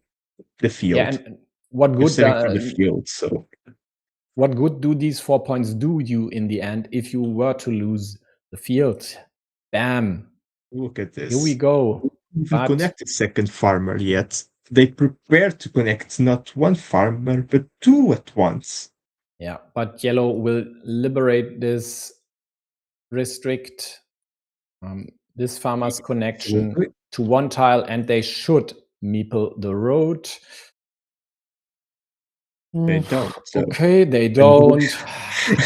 They were playing with fire and blue got it. Mistakes Thank get you, deck. punished. Thank you, deck. Thank you very much. Yeah, that is just great and so deserved. If your opponent does shit like this, they deserve to be punished. And now yellow absolutely has to jump on this double option. And they chose the wrong orientation. Man, why? There is nothing to go there. And this way you only have one chance, which can be killed. Oh boy. Yeah, and that's a very big mistake. Very, very big mistake. Yeah. Oh, on table 5, Tapayaoki 1 versus BB Costa and forces a decider. Color me surprised. Blue is thinking about this now. Yeah, blue they is need to thinking connect their meeples eventually, though. There to go for the kill, maybe, but actually there aren't many tiles to kill Not anyway. Mm-hmm. And this does not really work because they need to connect tiles still. to connect. So maybe connect now. Yeah, the problem is you create farm. Yeah, but you meeple one of the caps. Yes, which one? The left facing one. Yes, I'd also pick that one, as I don't want to see my meeple die. Yeah, and because there aren't many tiles for yellow to do anything about it. Like, I suppose they could get like a Dorito and turn it into the road. Fine. But that's not attacking the field. I was thinking about yellow, or maybe yellow can attack, or yellow can restrict your city. But I mean, if yellow's not attacking the field, I think blue is happy. Yeah. The problem for blue in this position is it's sure fine to connect to the field. It's sure fine to take it over for now. But if yellow counters up top and equalizes the field again, what else is there? So I think one option we haven't considered yet is even dropping a third farmer on this 3-point field, or trying to drop this on the 3-point field.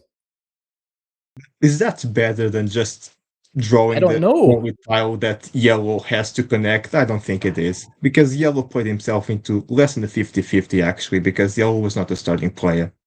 Yellow has 2 tiles to connect up top. There's the curve and the dagger. Sorry. Yeah. No. Then maybe the triple attack on the 3-point field that maybe connects later. Yeah. For now, yellow took over the virtual scoreboard. Frankly, completely unnecessary. Yeah, if yellow had only dropped the farmer. Initially, absolutely. Yeah, but now blue does. Oh, yellow. What? What? Why? No. What's yellow do? Oh no. And blue gets the only tile. The only tile to kill this connection. And yellow could have connected at the bottom with a cap they got. Yes, immediately. Oh man, Lapinkoski. That's very, very tough. A prime opportunity to win the second duel for Finland. And not just the second duel, quite likely the match, as Nallerheim stands at 97-50 in the second game against Annan May.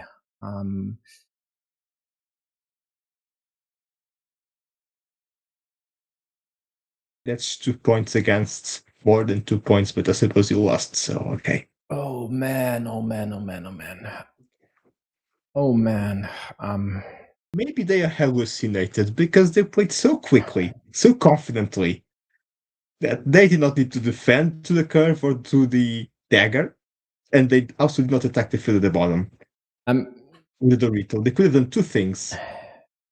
Yeah, either defend to what did they had? The vanilla, right? They first had the Dorito and then the cap. So with the Dorito, the Dorito first, yes. Yeah, they could have defended to something. I would not defend up top to a 50-50. I just keep it as is because the curve was the only tile to kill the connection. Everything else would have restricted to the dagger or the curve. So this attack would be the move. Blue can't play against both at the same time. No, sure. Yeah, you are correct there. With the curve, it would be annoying as blue could kill the bottom one, although it might even be better to kill the top one first. I think it would have been better to kill the top one first. But the good news is we get a third game 3. Yay! Yep. There's a game 3. And yeah, I think we should definitely see this game 3. Yes, of course. Did I ask any questions? I did not, I think. Because Nallerheim's will be over. And oh, wow, boy. On table 1, Begonia maculata. Nice Latin name. Sure, a plant of something. Won the second game against Bess Wall. So with Nallerheim trouncing, don't know any better words right now. Annan May 2-0, at least it looks like it, 104-50 currently. The Finns have 3 shots at securing a playoff ticket. 3 shots. 3 shots, but it's against RCP, so never discount them. Yeah, and I totally forgot to open table 5, and please don't say the side is down. Oh.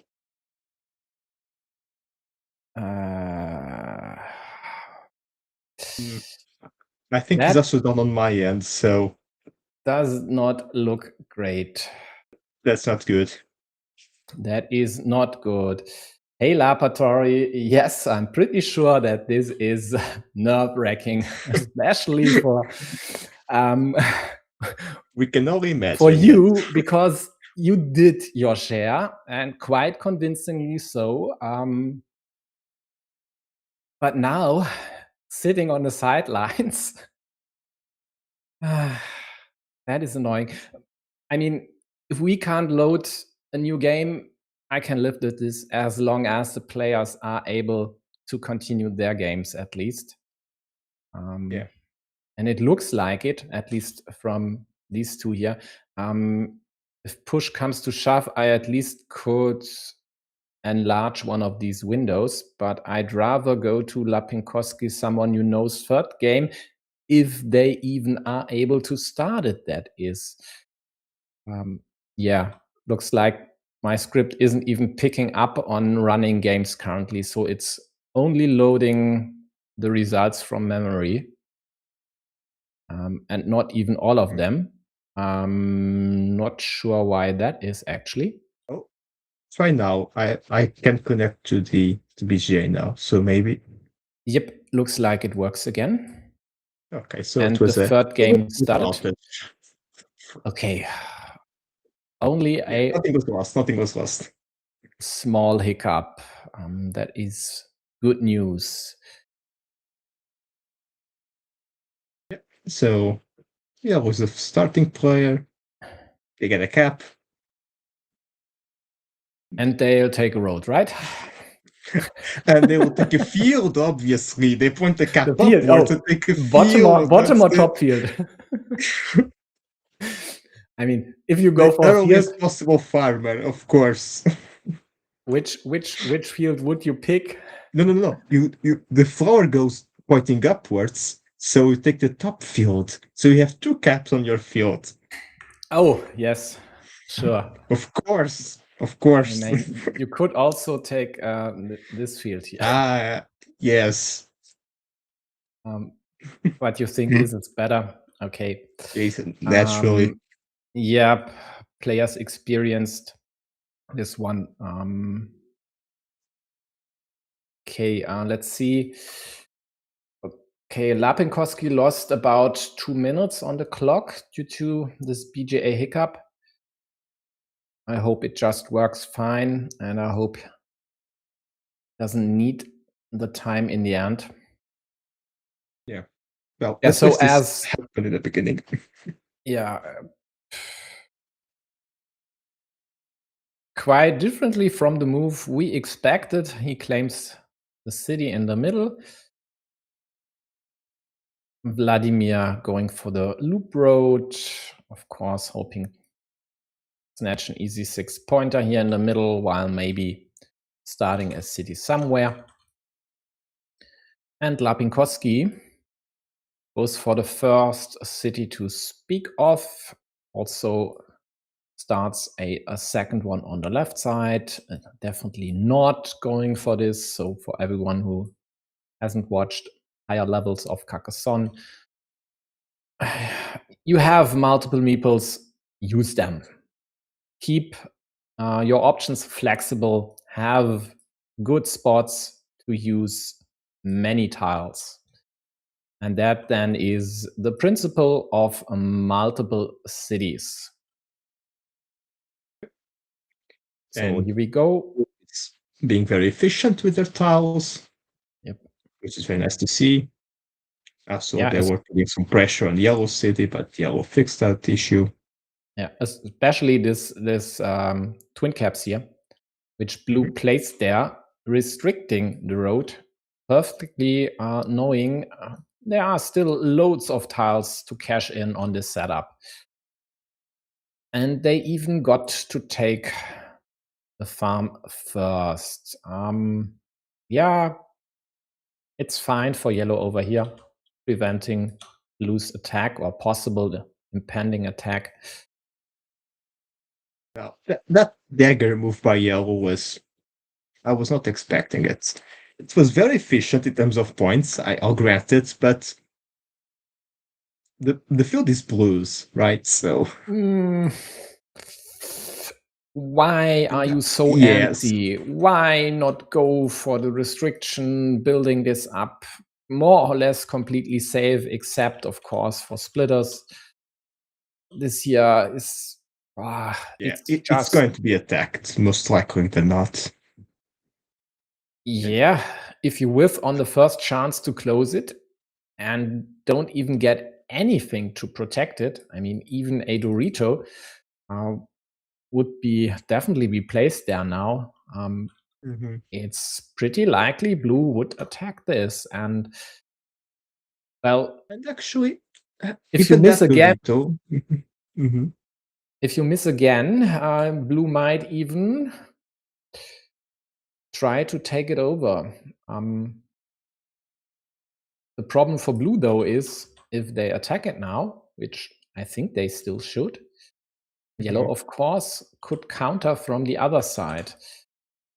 Yellow doesn't get anything to counter. They just get a lousy road again. And why continue the road up top? I mean, if you want to limit the field, okay, but I would have rather indirectly continued the road, keeping this city definitely healthier than it is now, because 2 of the daggers are already gone. So a road point gifted by Blue would restrict Yellow City to 1 tile only. Yeah, it was a very odd 3-tile sequence by Yellow, just using the dagger on Blue's field, then using the Dorito where they did, they could have continued their city, their dagger city, but they Yes, didn't. And now they correct. played the curve, endangering the city, which I really don't understand why. I think they are losing their nerves. Yeah, Yeah, the sequence didn't work out like ever. yeah, It yeah, endangered basically everything, and it changed for nothing much, like once road points, 2 road points. yep. Yeah, you're right about this Dorito. I mean, for me, it's completely natural to go there as long as there are still loads of caps out there. But yeah, at least they could have considered this move. And this here basically was an instant move for them, which is not the way to go about it, not against a former world champion and Champions League winner. You have to focus, you have to think about stuff. You have to squeeze out the maximum out of every move. And then you find stuff like that, which is more or less a no-brainer for blue in this case, indirectly continuing closing the city up top. Sure, the 1 point to yellow, but who cares? This Yeah. 50-50 restriction, this is what was necessary. And it's not just a 50-50 restriction. It comes with more trouble. I mean, just imagine this stuff here. And then blue would kill or almost kill 2 of yellow's meeples. So we'll see. For now, I'd pick blue. Definitely looks healthier. Yeah. And they got the monastery, so they're just debating where does it score the best. There is a 6-point spot, which looks very natural. Yeah, I think they are hesitating Because of the because this city. could become troublesome quickly. Really? No. Surely not. With the monastery. I mean, that is out there. Even for Vladimir. That is really out there. I mean, I would have at least then considered a meeple. But really, Yeah, I'm struggling really to see. Oh my god, he got 2 monasteries. He could have just done the easy thing. But okay, the easy okay. thing, 13 Scoring 6 points points. and it's stacking monasteries, I suppose, because why not? Yeah, I mean, the thing is, if he goes there, does yellow go here? Or maybe yellow just goes here to create the threat. Okay. Yes, but then they drop a cap on Blue's field and okay. And the Exactly. point to Blue's monastery. Okay, That's great. I'm blue, I'm happy. yeah, exactly. That is not the prime tile to go for this option. But who knows? Definitely, there is something to be said about keeping it simple. And this year definitely would have kept it simple. Yeah. And I I'm will not sure the see. value is there. I mean, spending 2 monasteries to block a 50-50 block of a city that is in your field. Is that Yep. really, really the most No, no, important no, thing no, to do no, with two no. monasteries? This is not peak efficiency. That is for sure. And it might still be totally fine. Yeah, maybe the idea was also to not allow Yellow to finish the city and drop a farmer. But are we really concerned about it when we get the monastery? No, this was not possible. The I other, mean, no, the straight the was other already city. there. So, Yeah, but there was the vanilla city, the bottom which one. was unrestricted. Yeah. Gotcha. Yes, that makes sense. That absolutely makes sense. I think from a strategic standpoint, Blue's goal here was just to eliminate one of Yellow's meeples to secure the meeple advantage for the field wide, which is bound to happen at some point. And with the lead on the scoreboard, they might just hope to score some points and then keep the field tight in the end. Just keep it at plus 20 or something. And this works definitely better when your opponent has killed meeples, that's for sure. Yeah, I agree, but I mean, just now with the vanilla, if we're really going to play the field tight, why did they score 7 points, okay, instead of hindering Yellow City at the bottom and preventing Yellow from dropping a farmer? Because if the argument is, I'll go to block so that you don't drop a farmer, okay, they got it again, but come on. The answer is because you didn't know that was going to happen. they are playing the strategic variant without us knowing it. I don't know. I get it. I get it. I mean, I just can't get behind spending 2 monasteries for as little value as they scored off. Blocking a 50-50. Okay. I wouldn't have done this as well.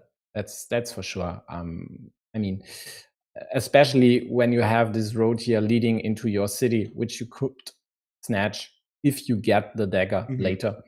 Yeah. On the other hand, yeah, for sure.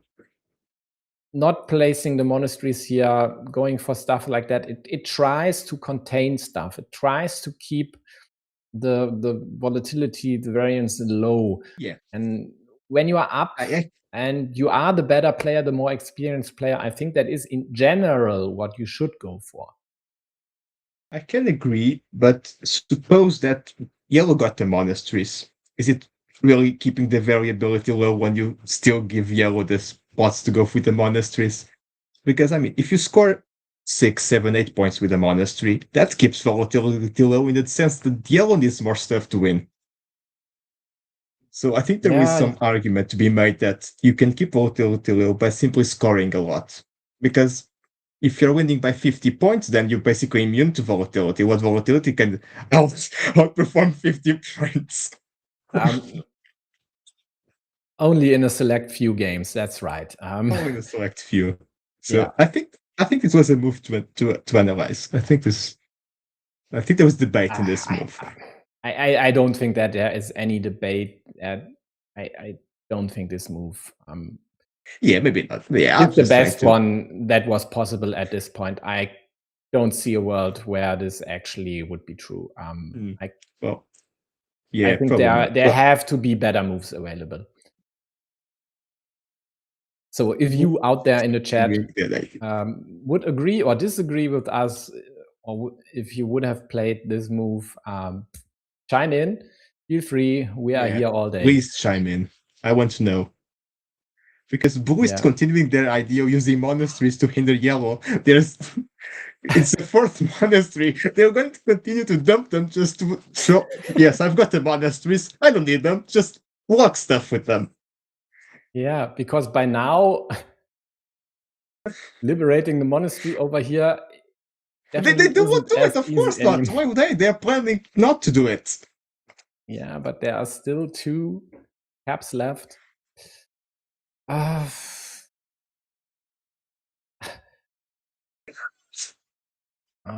Meanwhile, I think this is amazing. Looks like table 5 will go to BB Costa after all. That would be the first dual win for RCP.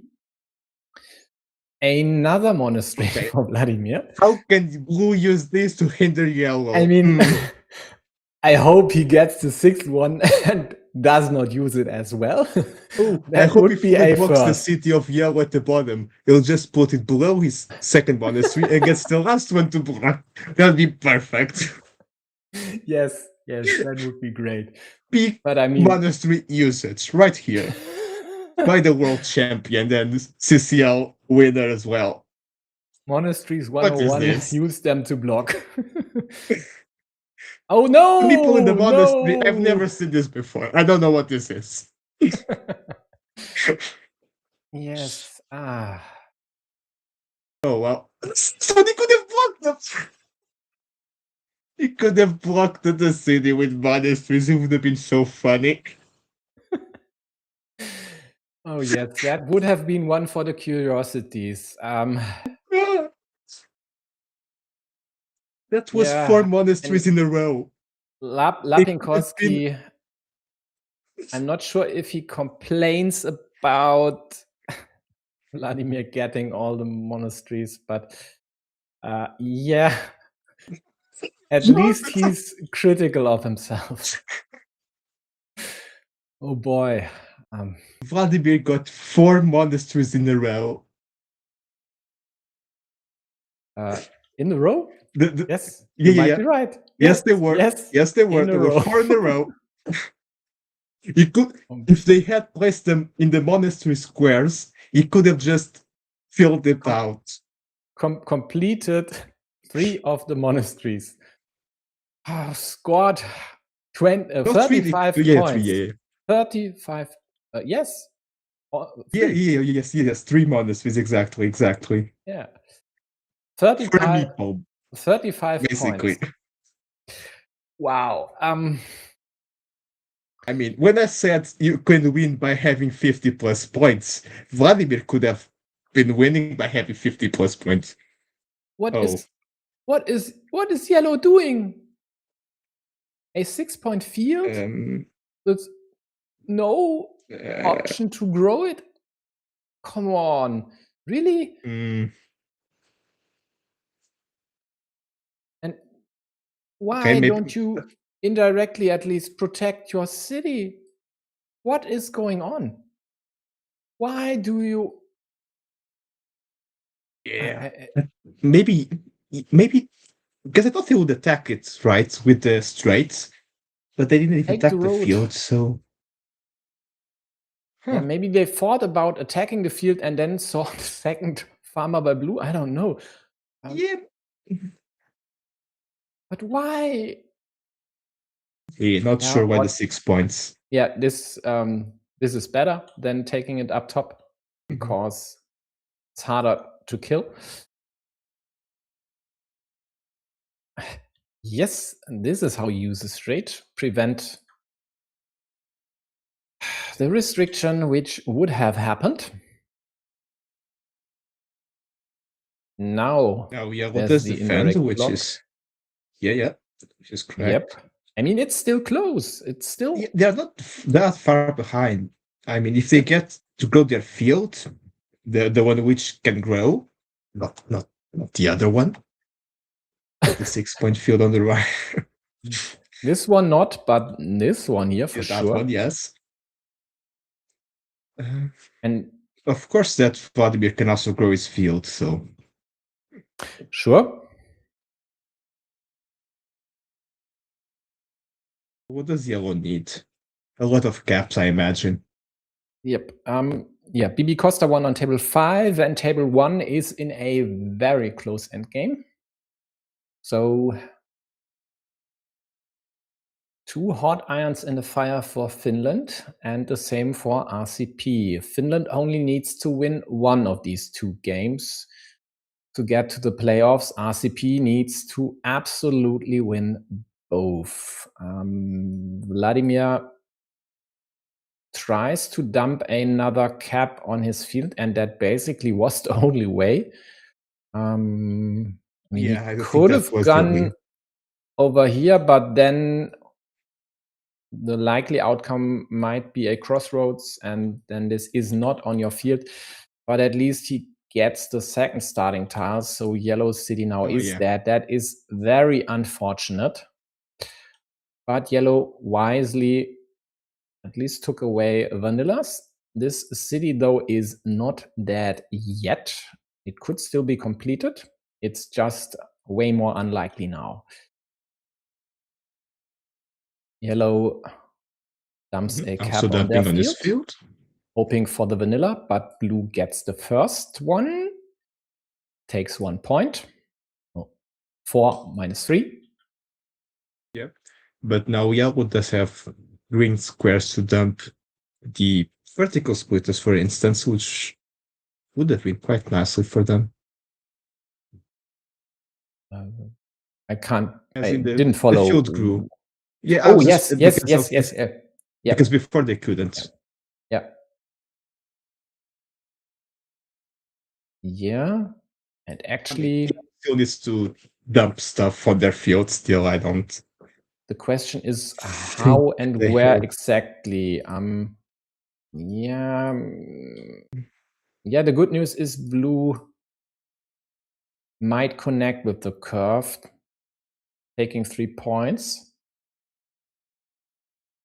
But they might not. They could just kill this. I think that would be, the more valuable move at this point, just taking away the 7-point option from yellow. Yellow gets the precious second meeple back, but just 1 point, and this twin caps, vertical splitter, horizontal splitter, whatever, goes to blue. They likely won't place it there because that is that would be just asking for trouble. I mean, not very variance reducing. Now that would be a nice shot for yellow's farmer to redeem himself. but then it that would not work because it's only one farmer on blue's 2-farmer field. So blue quite likely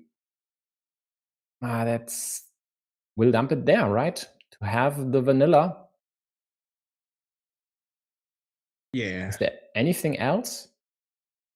I can't fathom a world where he goes for either of these cities. It does not make sense. Mm-hmm. And it's if blue had an extra necessary. meeple, maybe, but not now. Yeah, not with opening up this field on your opponent, this city on a shared field, but not giving away 8 pointers for free. That's for sure. So yeah, it is this spot, quite likely.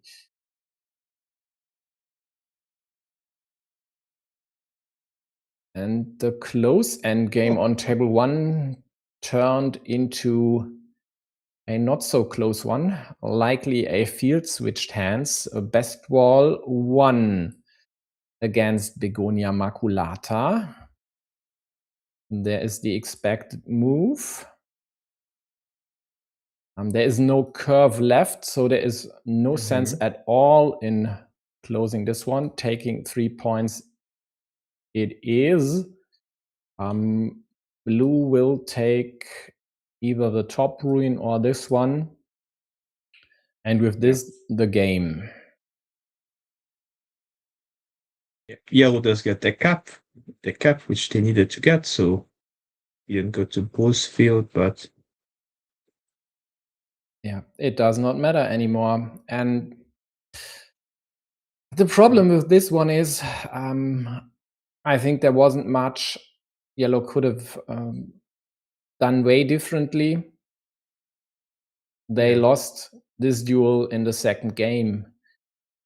And that is pretty heartbreaking. In the end, there were 3 deciders, and the RCP players are gonna win all 3 of them, securing a playoff ticket in the toughest way possible, basically. Going down 2-0 in they had fashion. to win all 3 deciders. Yeah. And this one ended up being much closer than could have been if certain moves were played certain other ways.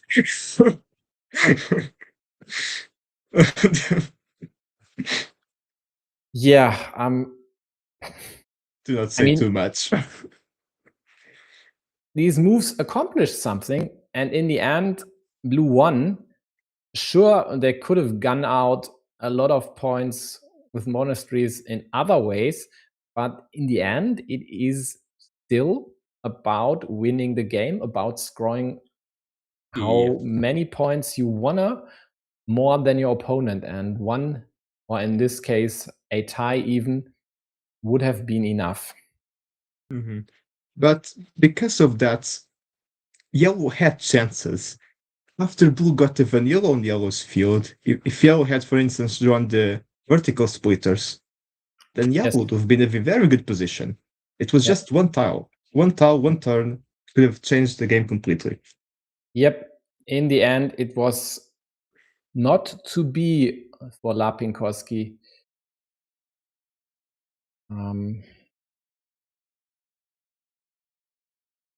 Yeah, it depends on when. Hi, Joao. Yeah, very close score at the end. Yeah.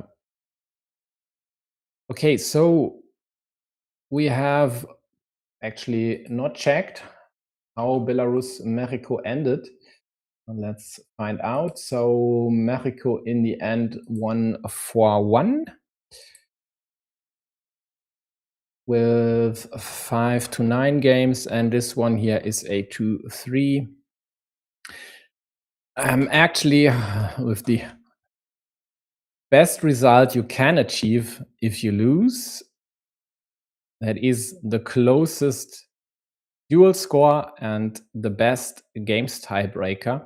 So even winning more games than the RCPs overall, but just not enough.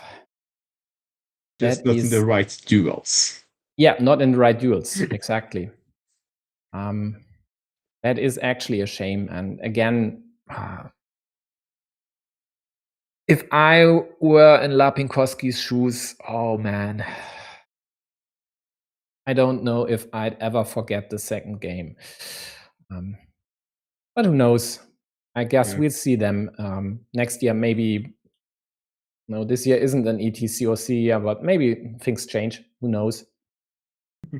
Bottom line, Mexico and RCP advance to the round of 24, and my co-host actually is involved in one of these encounters, because the cross group, so the opponents of Mexico and RCP, are Portugal and Argentina. So Portugal will play against RCP in the round of 24. Well, not the easiest of draws. And then Argentina will play against Mexico. Well, good luck, G. I guess you will be playing. We'll definitely be playing, yes. Yes. And I think after all the stuff we witnessed today, I'd put this at a 50-50. Maybe I'd even slightly favor Portugal this year. I'm not sure. That's really nice, but it would depend on the lineups. So we'll see who will be playing there. Both teams will send their top squad. Yeah, but who is actually part of the top squad? I mean, and do these top players really bring their A game? Do they really play with utmost efficiency? Who knows? I mean, if I play against someone and they get 6 monasteries, but meeple just one, I'll say, oh, yes, I can do something with that. Maybe I can do something with that despite the 6 monasteries. I guess you'll never hear the end of this, right? Rightfully so. I mean, come on, drawing 6 monasteries, scoring 8 points. I'm just jesting. Yeah, why not? I mean, you're right. I would have laughed. I would have really loved this. So funny. Just for the screenshot alone. Just for the screenshot alone. So funny. Yeah. Maybe I'll rig up a screenshot. All in a row. Can you imagine 4 monasteries in a row and you just circle around a 3-point CD or 2-point CD? Yeah, that would be great. Okay. In your field. Yeah, joking aside, there is still stuff to be played today, and that is actually Uruguay versus Sweden is currently running. If I remember correctly, both are out of contention anyway, so I don't bother to check. If you're interested, check Carcassonne.gg for the live score. Could be over even, maybe. And then later on, we have Spain, UK, and France versus Romania. All 4 of these teams are still in the layoff hunt. Let's actually check whether someone will cover these. Yeah, looks like Otto is covering France, Romania. Then I might not cover this one, but we'll see. And if no one is going for Spain, UK, I will decide. It's still roughly 40 minutes to go. We'll see. So any last words from you, team? I think not. I think it was a very nice stream, very nice games to watch. Very tough ones, some fun ones. So let's see what playoffs hold. Nothing about monasteries? Didn't even cross my mind. Okay.